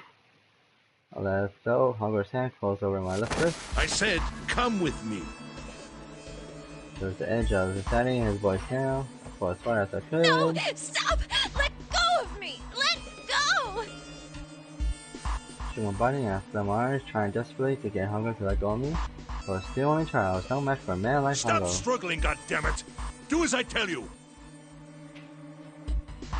Meanwhile, trying to pull me to the incinerator, I screamed. Help me! Somebody help me! Akane! So just still open, and my brother Oi burst out of it. Behind him came 7 instincts. Akane! He cried my name again as he leapt towards Hongo. You came back! Ah, But then, you're too late, idiot! he had to pull away against my arm, flying out of both inside the incinerator. Forces over threw me to the floor. I stumbled to my feet and looked for the open number 9 door. He stood between me and me, but behind us was my brother and his fist clenched, but those fists never reached the door.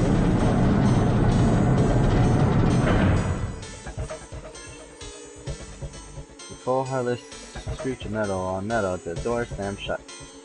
So got at me, mechanically his face registered that it was an object, but not anything he could consider a human being. Then he turned away and walked to the red that stand next to the door. He reached into his pocket and removed 2 bracelets. He waved them both over the scanner panel. 2 rosters appeared on the red. He checked the screen, then tossed his bracelets carefully onto the floor. What was he doing? What was the point? He made no effort to explain himself, of course. He said nothing at all and walked past me as though I was nothing more than a rock by the rock side. 2 moments later,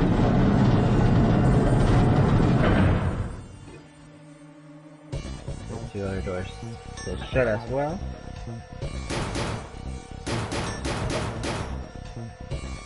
Clearly, I could hear someone behind the door behind me. I turned around and ran toward the door with the 9. Akane! Akane! Are you okay? I hear a voice from the other side of the door, and worried across my voice. The door was very raw, but I screamed as loud as I could. My voice echoed loudly around the What should I do? I think I'm trapped in here! Where's Hongo?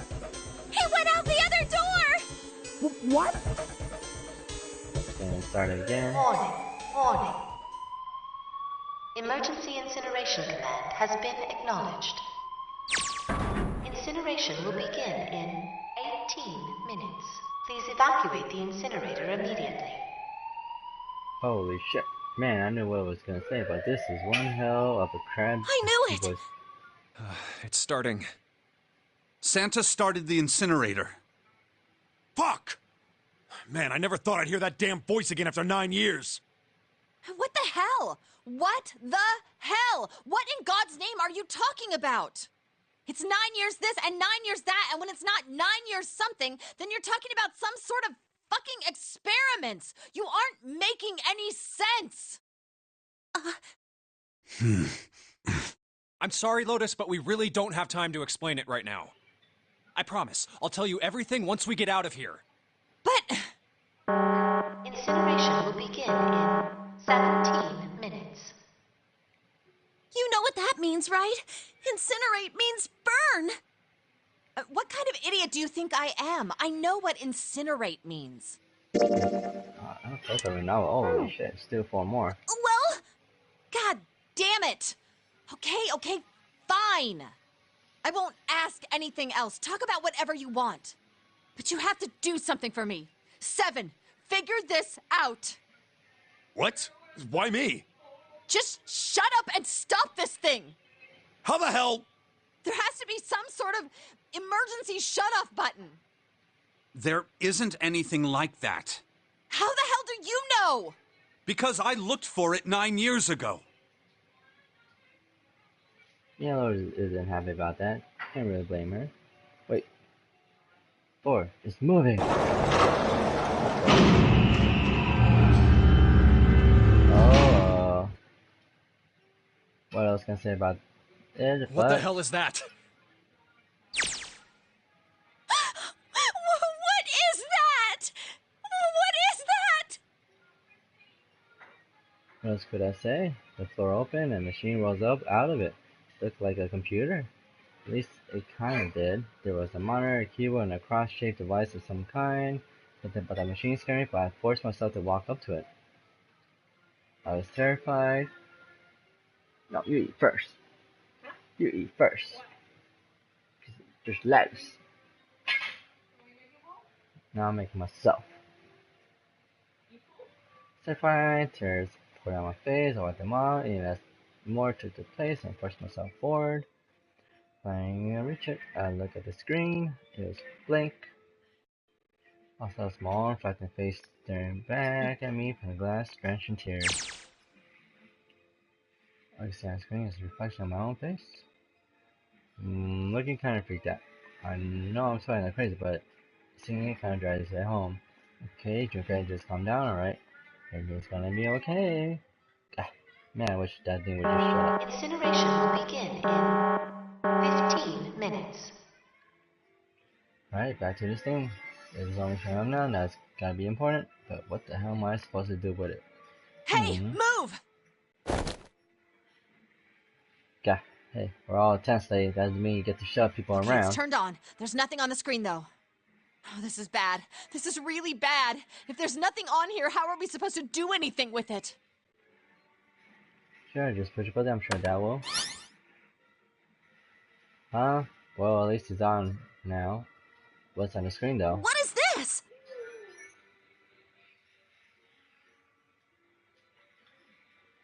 What's up? It looks like some sort of puzzle. It's got a bunch of numbers and letters scattered across a 5-letter by 5 grid. Numbers range from 1 to 8. Do you think that if we solve this puzzle, the incinerator will stop? Yeah. Well, we can hope, right? Alright, puzzle, how do you work? Oh man, I got no voice again. Incineration will begin in 13 minutes. 13 minutes to solve this, huh? Shit, 13 minutes. Shit, 30 minutes, can we really do this? I feel like it's gonna pop. I was fine, like it was about to explode. I stared at the puzzle on the screen. I was sure I had to solve it somehow, but I have no idea how. The measures to jumping had been gone for a while. His mind was gone, I couldn't get any more information from him. Felt the seconds tick by as I stared at the screen, completely lost. My cheeks felt hot as tears poured over them. Then I heard a voice. Hey, what are you doing? It was muffled. I turned around. Pressing against the window in the entry door was a face that fighting evil ghost. It was Hongo. How long have you been watching over me? Don't know what to do. He was yelling, but his voice was still muffled. Simple, really. But I suppose I might as well tell you. Just solve the puzzle on that machine.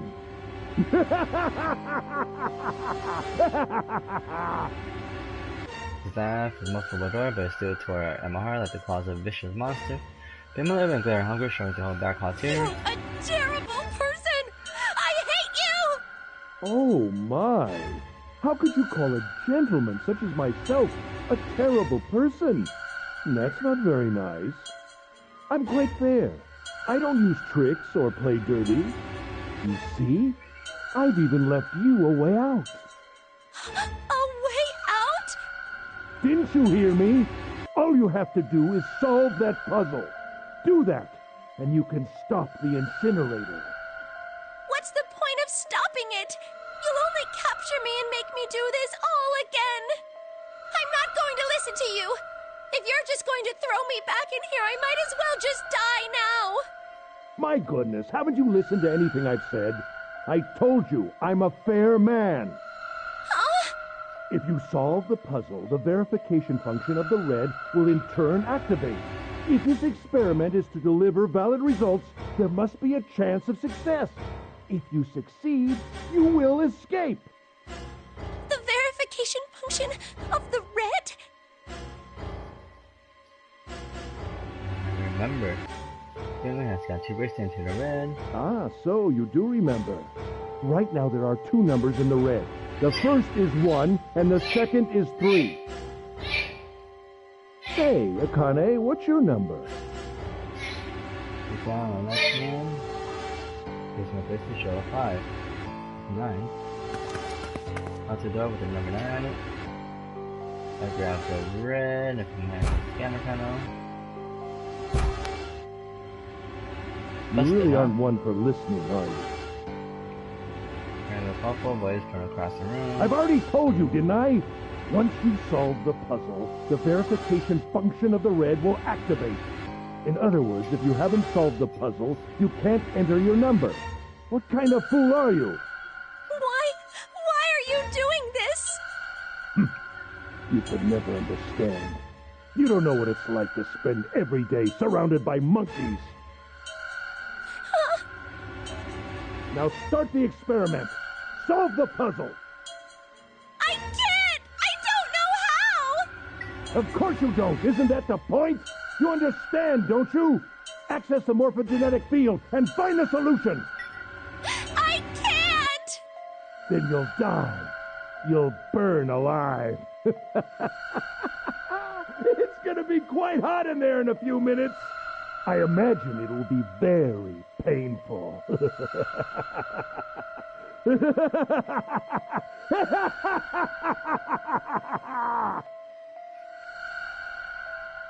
It's horrible left across the room, and after his face is perpendicular, I can hear it. Incineration will begin in 10 minutes. I was crying, break open solid, broke my ankles, that shook my body. I was terrified. I could feel my fear pressing down on me like a tremendous weight. Somehow I forced my shaking legs to carry me back to the device. Set their monitor. I can't! I just can't! There's no way! I can't figure this out! What was I gonna do? I didn't know. Didn't even know where to start. First got to my thoughts, and all I could think of was how I was gonna die. I was ready, my blood was flowing through my veins, it was hot, so hot, I couldn't breathe, I felt dizzy, my heart roared in my chest, I felt a pound of self to pieces.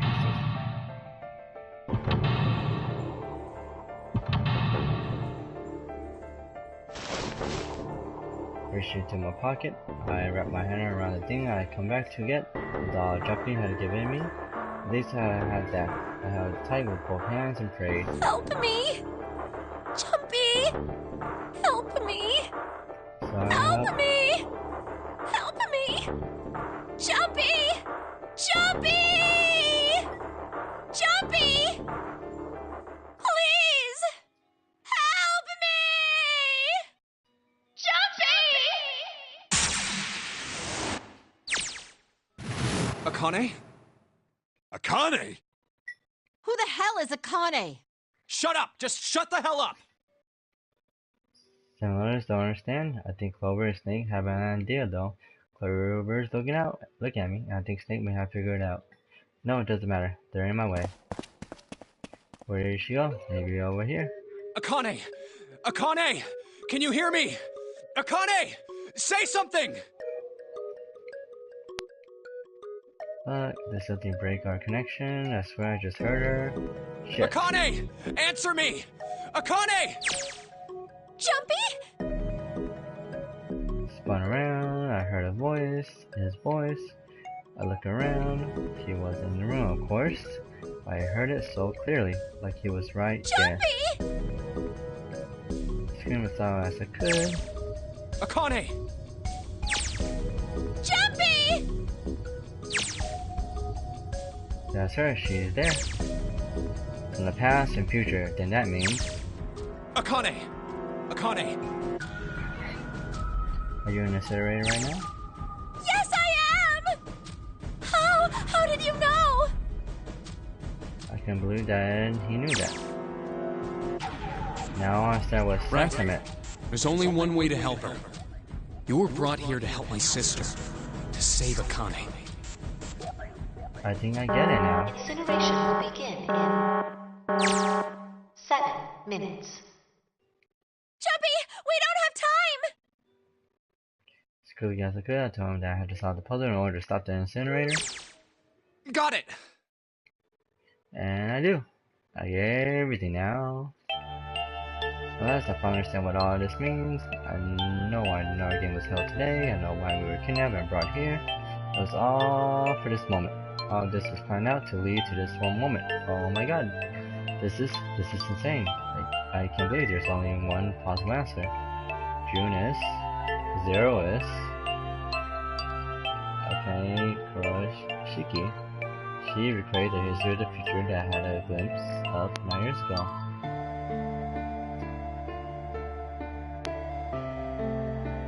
Tried to save herself that way 9 years ago. Now she's trying to save herself right now. That means that there's only one thing for me to do. And this was also the same thing. I will save her. I will save Kuroshiki. Wow. I'm gonna save her no matter what. Incineration will begin I almost saw the in photo, 6 damn it. minutes. I was wondering how much time I had left. Yeah, I know. Just hang on, all right? I promise I'll get you out of there. I'm not gonna let you die. I promise. So don't worry, all right? Just give me a few minutes, okay? Okay. Was shook, that's the answer. It was hot in the room. My heart was on fire. 6 minutes or not, my heart burned with my feelings for him.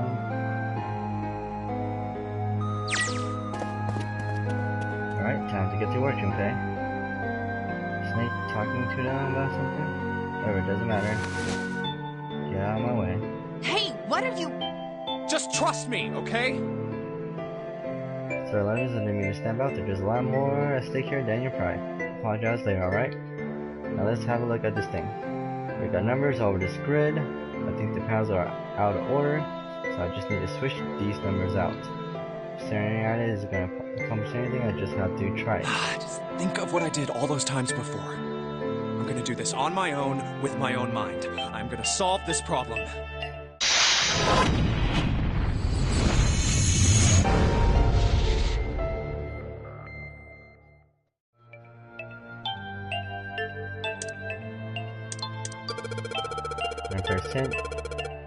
Numbers appear in the empty spots on the grid. They're all single digits. I get the feeling numbers change when I switch out the yellow squares. But the square at the bottom, why does it say blank when I press hit? Pressing the button again makes the number disappear. Looks like I can turn them on and off. Then there's some special meaning to there being two modes. What could it mean? Oh, it's probably because the other...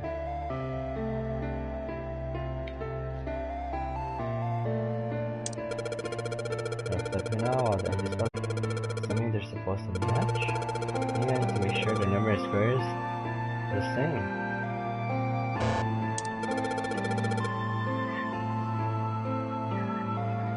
If I switch the number out of square, the number that show up in the hit will change too. So put it adjacent squares. For example, when I switch out 3 with 5, the hit number increases by 2. But then it just adds the surrounding numbers. So make everything by 9.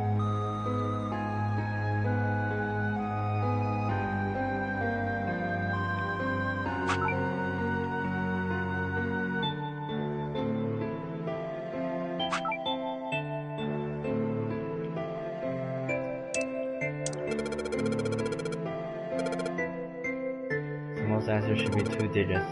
Should only have single digits. They must be calculated in a different way. Digital roots, if they're digital roots, then they always end up as 1 digit.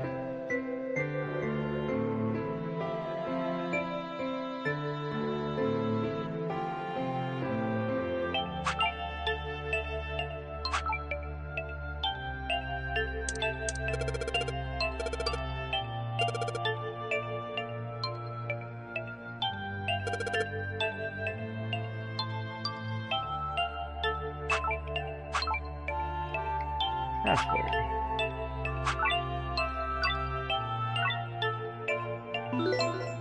Success! Please enter password.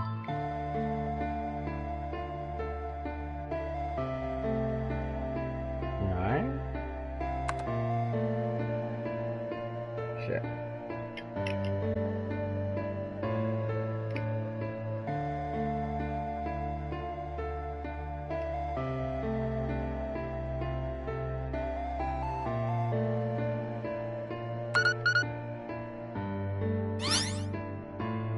Two, 4 plus 7 plus 8. Yes, that's it. Akane, did you get it? Yes, I did! I solved it! I mean, really, you solved it for me, but I copied everything you did! Now I just have to press enter! Then what the hell are you waiting for? Push it! Okay, I will!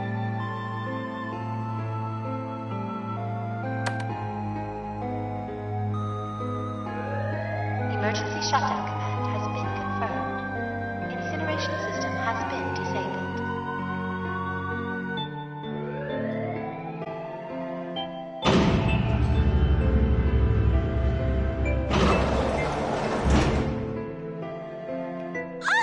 Jumpy!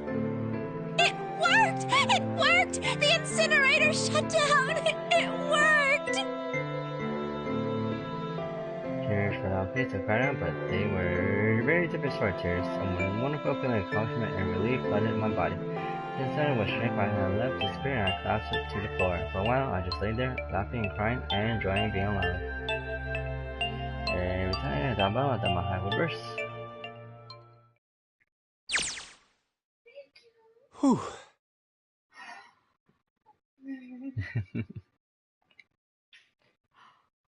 Can't believe I did that, but I am so glad, so glad. Well, my heart's apart.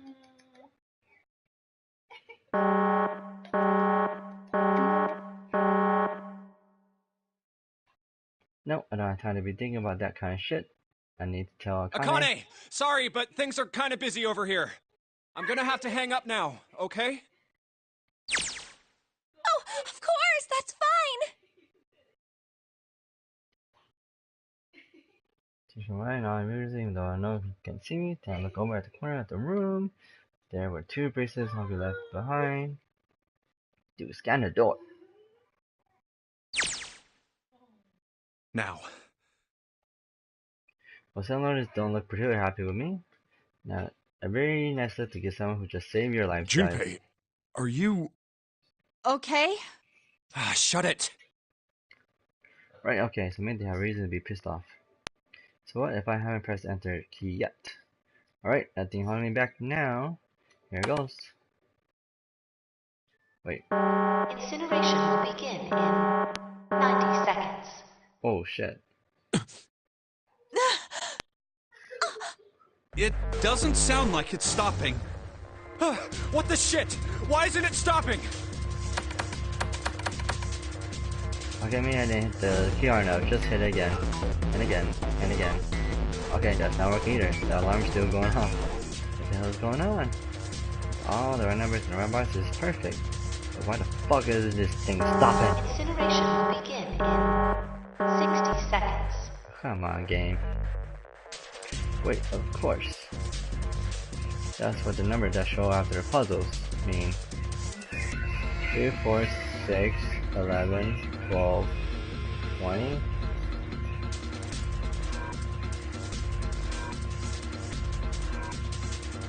Six, 11. Snake, Clover, me, 7 Lotus.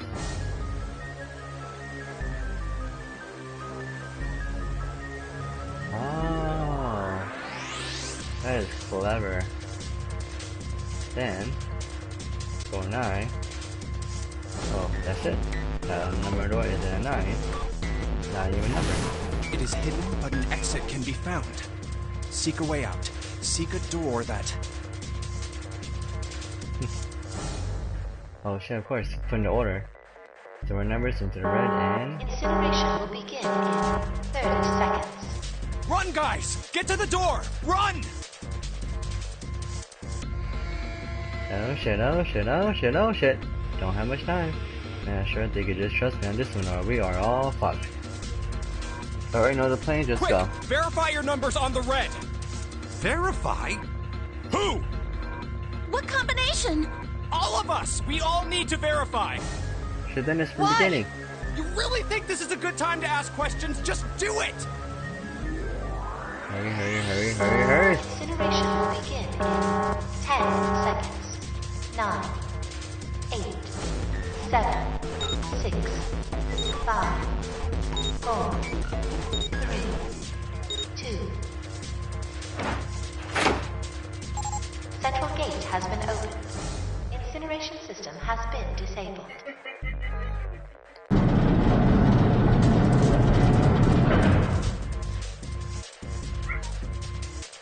Oh, thank fucking Christ. Nope, no time to be out. Time to go. Hurry! We've only got 9 seconds before the door closes! Go, go, go! Come on, guys, move it. Okay, well, I'll do, move it, okay? Just in time.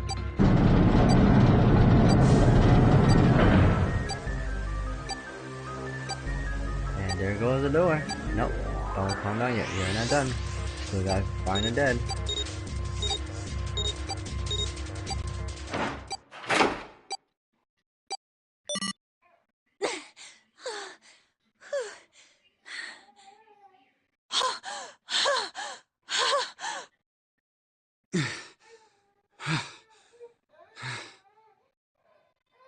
Shit.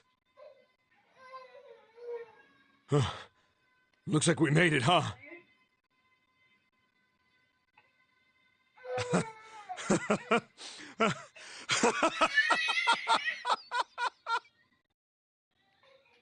Man, that guy can sure laugh when he wants to. It's like Clover Lotus are totally out of energy. Stick is shaking his head wearily. I just want to take a nap, Akane! Akane! Can you hear me? Akane! Want to tell her that we made, I want to tell her how good I feel, but nothing.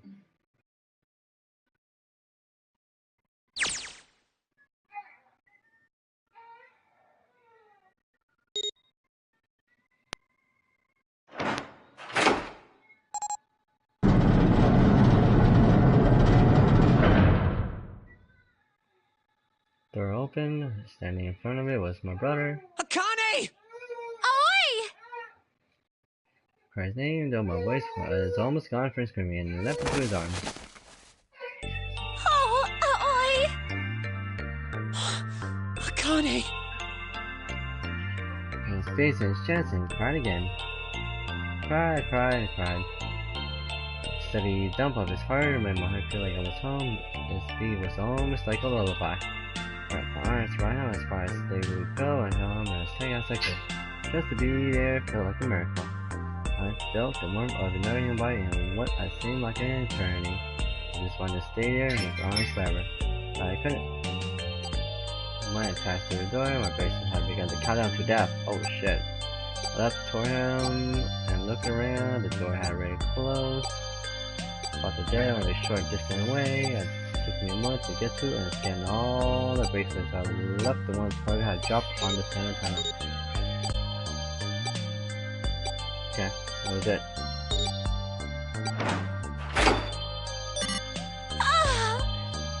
You finish it. Meathead. Took a deep breath and looked around again. You used your toe, who cost 7 years, and Snake. The blind boys were looking at me, and they seemed to have been utterly stunned by my sudden appearance. Their eyes were wide and their mouths hung open. Let's get out of here. If we don't book it, we might run into Hongo again. Well, I was right. It was time to get moving. The mention of Hongo seemed to draw Seven and Snake out of their surprise, and they nodded. Took off running up the spiral stairs to freedom.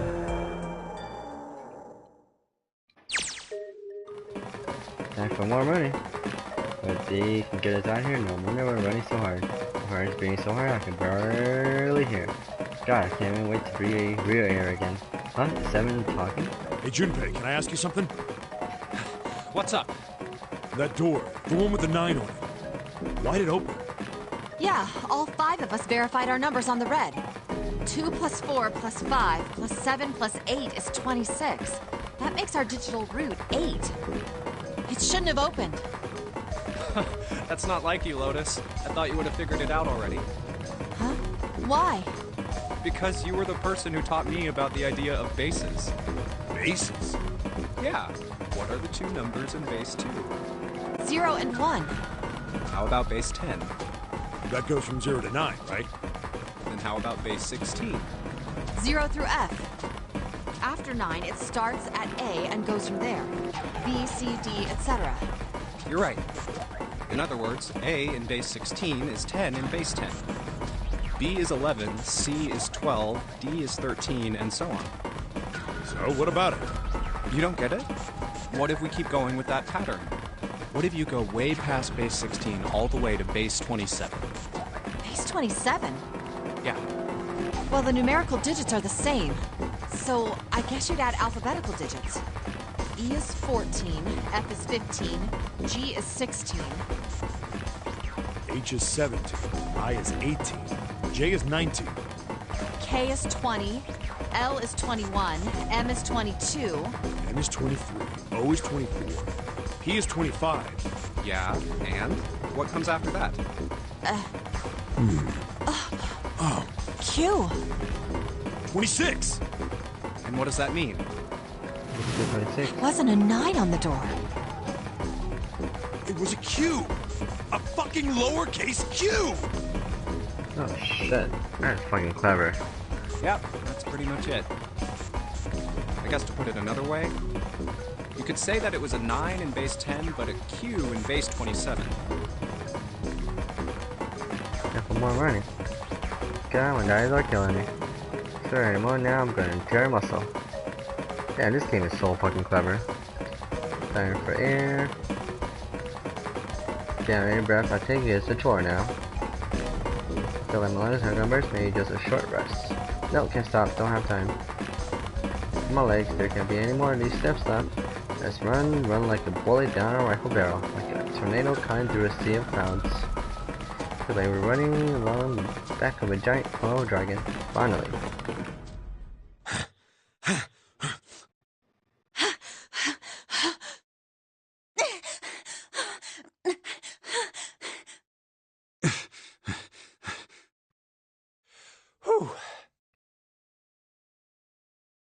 Jesus, I can barely breathe. No Junpei, no time to rest. Pull yourself together, you're almost there. Alright, I'm gonna open it. Yeah. Yes. We're finally here. Please do. Sure, you look like a big heavy door, but you're the only thing standing between me and my freedom. But even more importantly than that, you're the only thing that's standing between me and a Akane. You're gonna open, and you're gonna open it.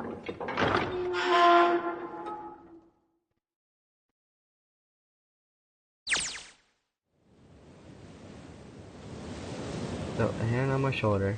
It was Ois. He gave it a small, reassuring squeeze. I was sobbing, I felt like I could melt. My heart was at peace. And not only because my brother and I were back together again, thanks to the huge detective, all 9 of us have been kidnapped. We're finally able to escape from the gigantic. Wow, the whole ship actually sank.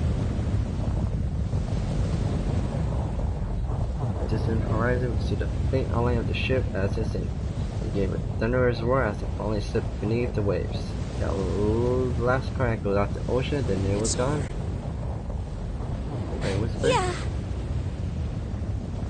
It was over. It was finally over. Or was it? Was it really? No, that was wrong. That wasn't it at all. I was sure of it. That wasn't the end. It was only the beginning. That was only a prologue to what would happen in 9 years.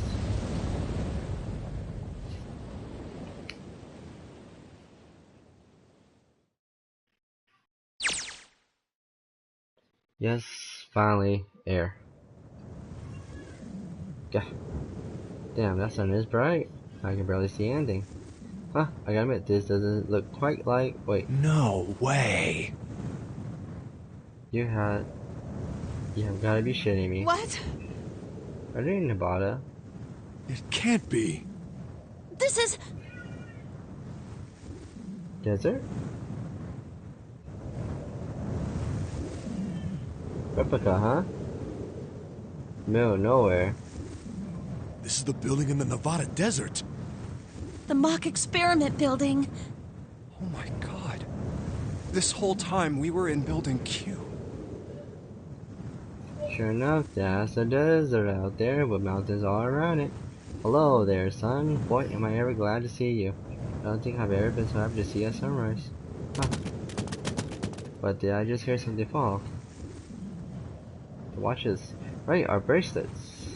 I guess I never really got a good look at the underside of these. Let's see what's inside you. Just a little electronic chip like an ATM card. That's it. There's nothing else.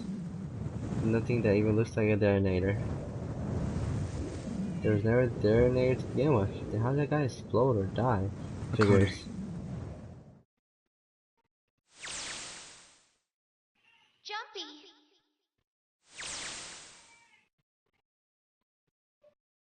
Heh.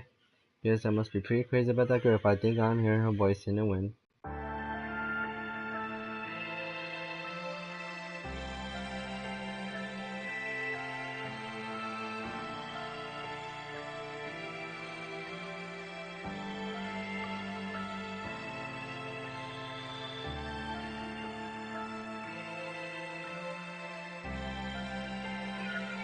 Yeah, I would think it would be a good, happy reunion. Ah, what ending? So there were two alternate realities, it seems like. In the future has to the past.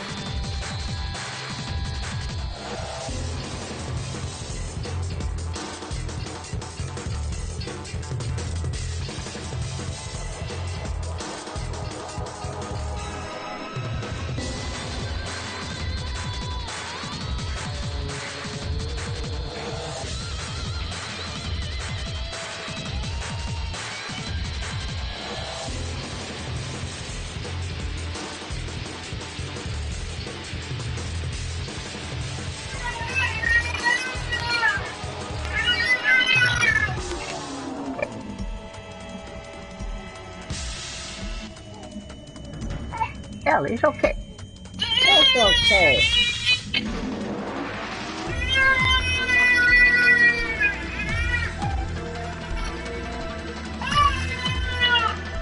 Hey, Ellie, still get rolling.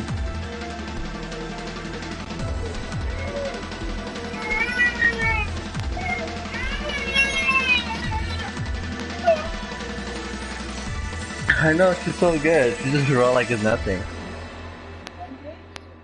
Hey, Blue Monkey. Back in the crib you go, just joking. Are you okay? Oh, shit, today.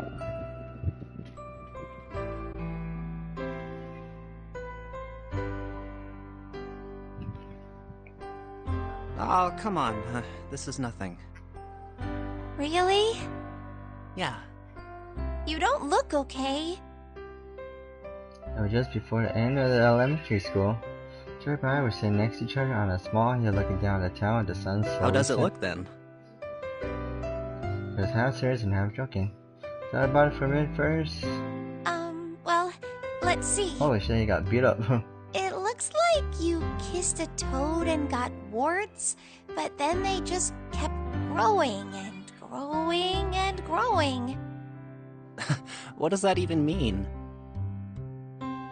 Ow. See? I told you you're not okay. You're too reckless. You can't beat 5 8th graders, Jumpy. That's crazy. Yeah, but I couldn't just stand there. I mean, don't you think so? I had to do something.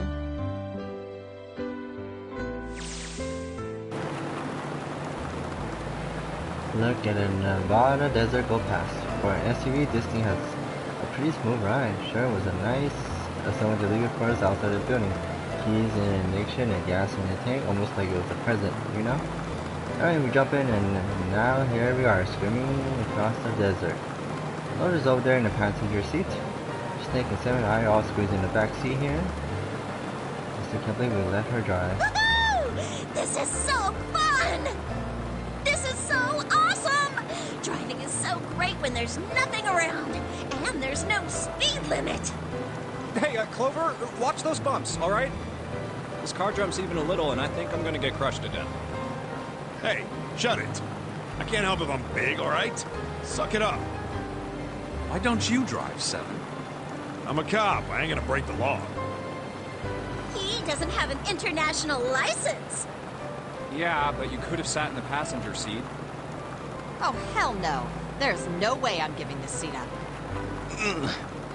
And Clover, there's no need to slow down. The car Santa and June are in should be somewhere down this road ahead of us. Yeah, I saw some fresh tire tracks going out. There's no doubt about it. Then we've got to hurry if we want to catch them, don't we? Sure thing. Oh shit. God damn it, she doesn't have to drive so fast. I didn't even think a car like this could go this fast. We're sure throwing up a lot of dust.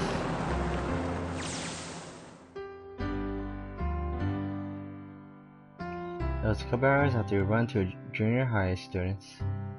They'd been hiding in the bushes on the back of one of the hills, drenching a kitten in gasoline. The moment we saw the Ranger, we ran up to them. Hey! What the hell are you doing?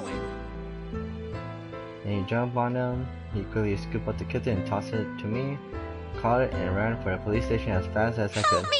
Officer, please! You have to come with me! The policeman and I headed back to the hill. What we found was Jumpy sprawled on the ground with a face covered in big, swelling You lumps. couldn't run away after you threw the kitty to me? I asked him. He stuck his tongue out through the hole in his mouth where the tube had fallen Yeah, out. I guess I could've.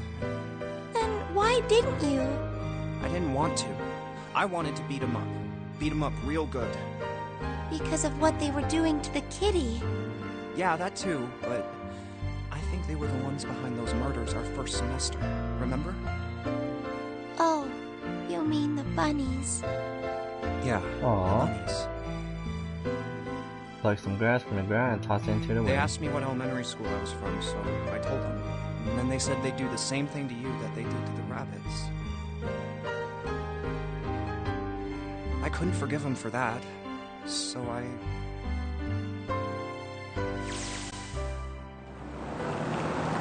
Hey, there's still some stuff I don't get. First, you probably don't know any more than Like I do. Ace. Well, I guess I should say Gentaro Hongo. Why did he create the Nonary Project? Anybody? Any ideas? Why don't you ask him yourself?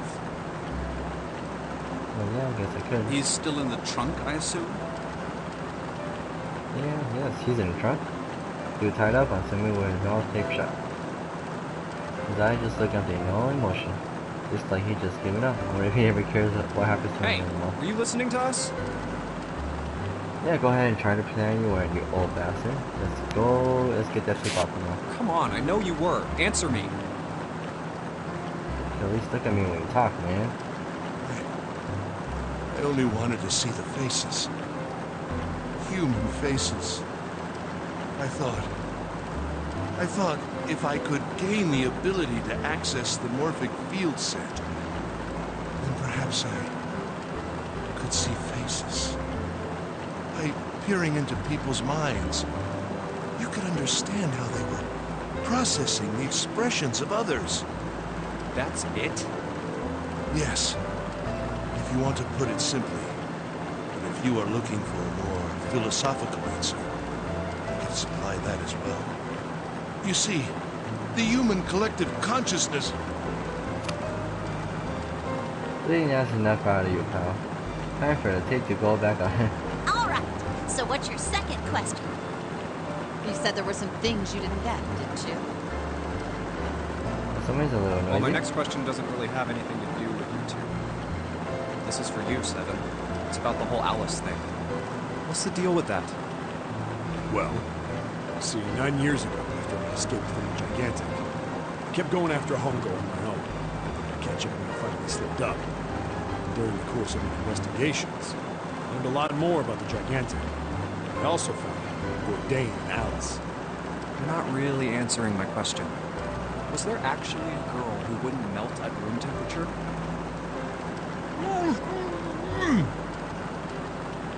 Well, got something to say? Alright, fine, I'll let you talk, but you gotta behave. What? Alice doesn't exist. 9 years ago, I found Alice's coffin behind the library on the bottom deck. There was nothing in it but the root of a peculiar plant. My research determined that it was a member of the genus Mandragora, of the family Solanaceae. I was able to extract a particular alkaloid from it. I used that extract to create Soparu. Its creation was a tremendous boon to my firm, and we grew rapidly.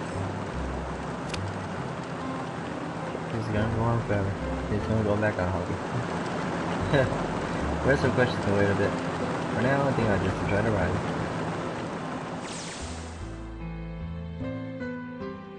Here, this is for you. What's this? This is a for you doll. His name is Junpei. Jumpy pulls something out of his pocket and shoved out his arm toward me. Sam was a doll made of yarn small enough to fit in his Jumpy, palm. are you sure it's, for you, doll? Huh? Yeah, the lady at the shop said so, that means it's for you, right? Are you sure it's not a voodoo doll? Wait, what? That's... Oh, man. Well, it sure looks like a voodoo doll. I mean, you do know what a voodoo doll is used for, right? Yeah, I guess calling it Junpei isn't a very good idea then. Why are you giving me this anyway? It just seems really sudden. Well, you know how after June, we aren't gonna get to see each other too much? I mean, we're gonna be in different schools, and I just thought I'd, Oh, okay, well, how about we call it June, then? Okay. So, I wanted to give you this. You sound like some sort of tribal chief in a bad movie. Yes. I, head of tribe. This doll, traditional charm of tribe. So I give this. It me. So we always together. Oh, Jumpy. If something bad, then hold and pray. I go wherever you are. So here, take. Push my hand out and pick up the doll gently. Thank you. Thank you so much, Jumpy. I knew it, I was crying. Tears streamed down my face and I fell into June's tiny yarn body. Jumpy, I'll never forget you. I promise. She looked straight into my eyes and said just 5 words. I'll never forget you either. The sky was a beautiful crimson red as it melted down toward the horizon. The last golden rays of sunlight stretched out across the city and painted themselves across the hills. We sat, bathing in the warm light of evening, just the two of us, leaning gently against one another, shoulder to shoulder, to sunset, and we still didn't leave. We watched in silence as the darkness deepened, and one by one, the lights of the town began to flicker on.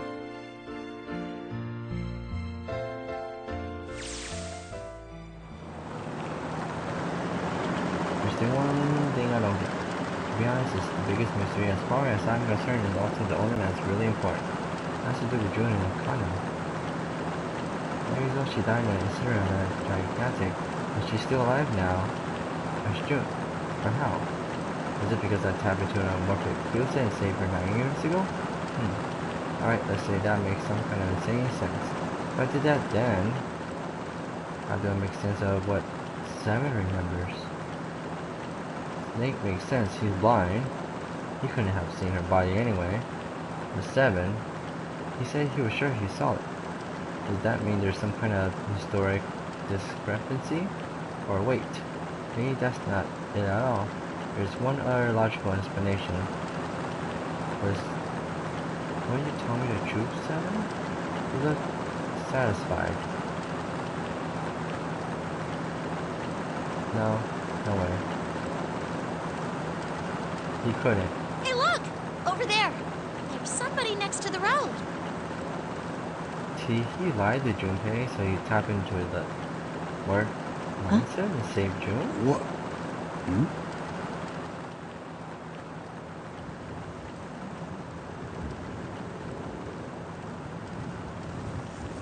What the hell?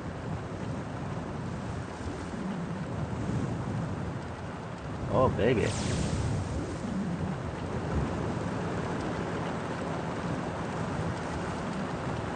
Born glaze and Nora sound pounded down on her head. Does the right hand ripple with heat? Standing there on that shimmering plane was a woman, her arm out and her thumbs up. It would not be long before Junpei realized who she was.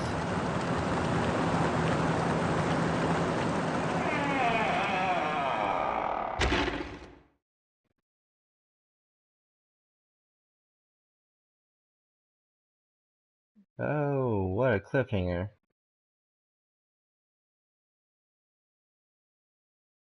That can't be. That's not June.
Shit. Well, I think I got our trophies for this game now. Let's see.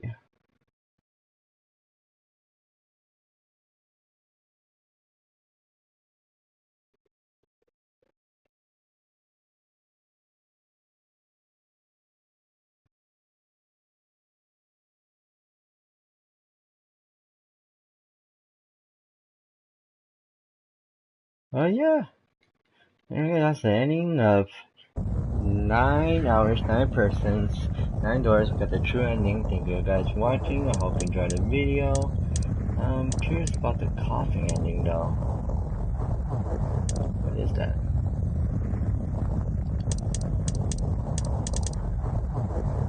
Let's see. Sprinklers have been left behind.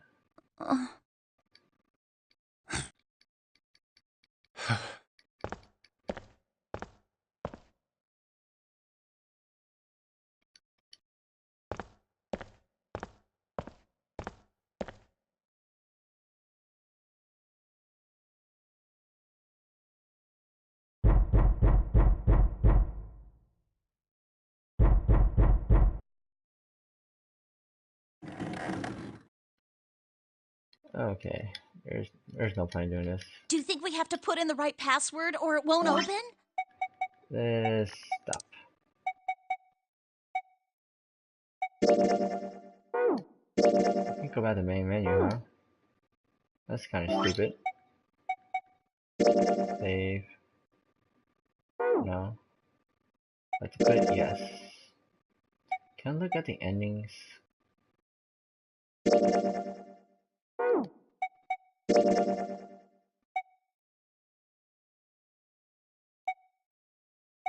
Reading that's around, so I'm actually Santa. Just check preview B.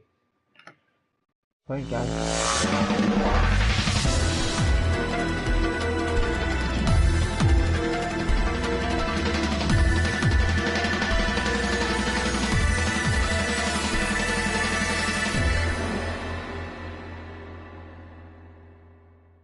Now it's time to let our game begin.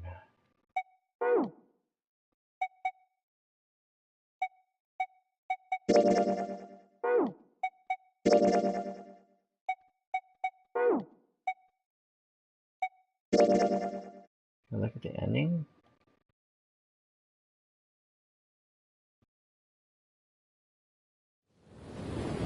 No, I cannot. Well, thank you guys for watching. I'll see you guys in the Zero Virtue Labs reward. Later.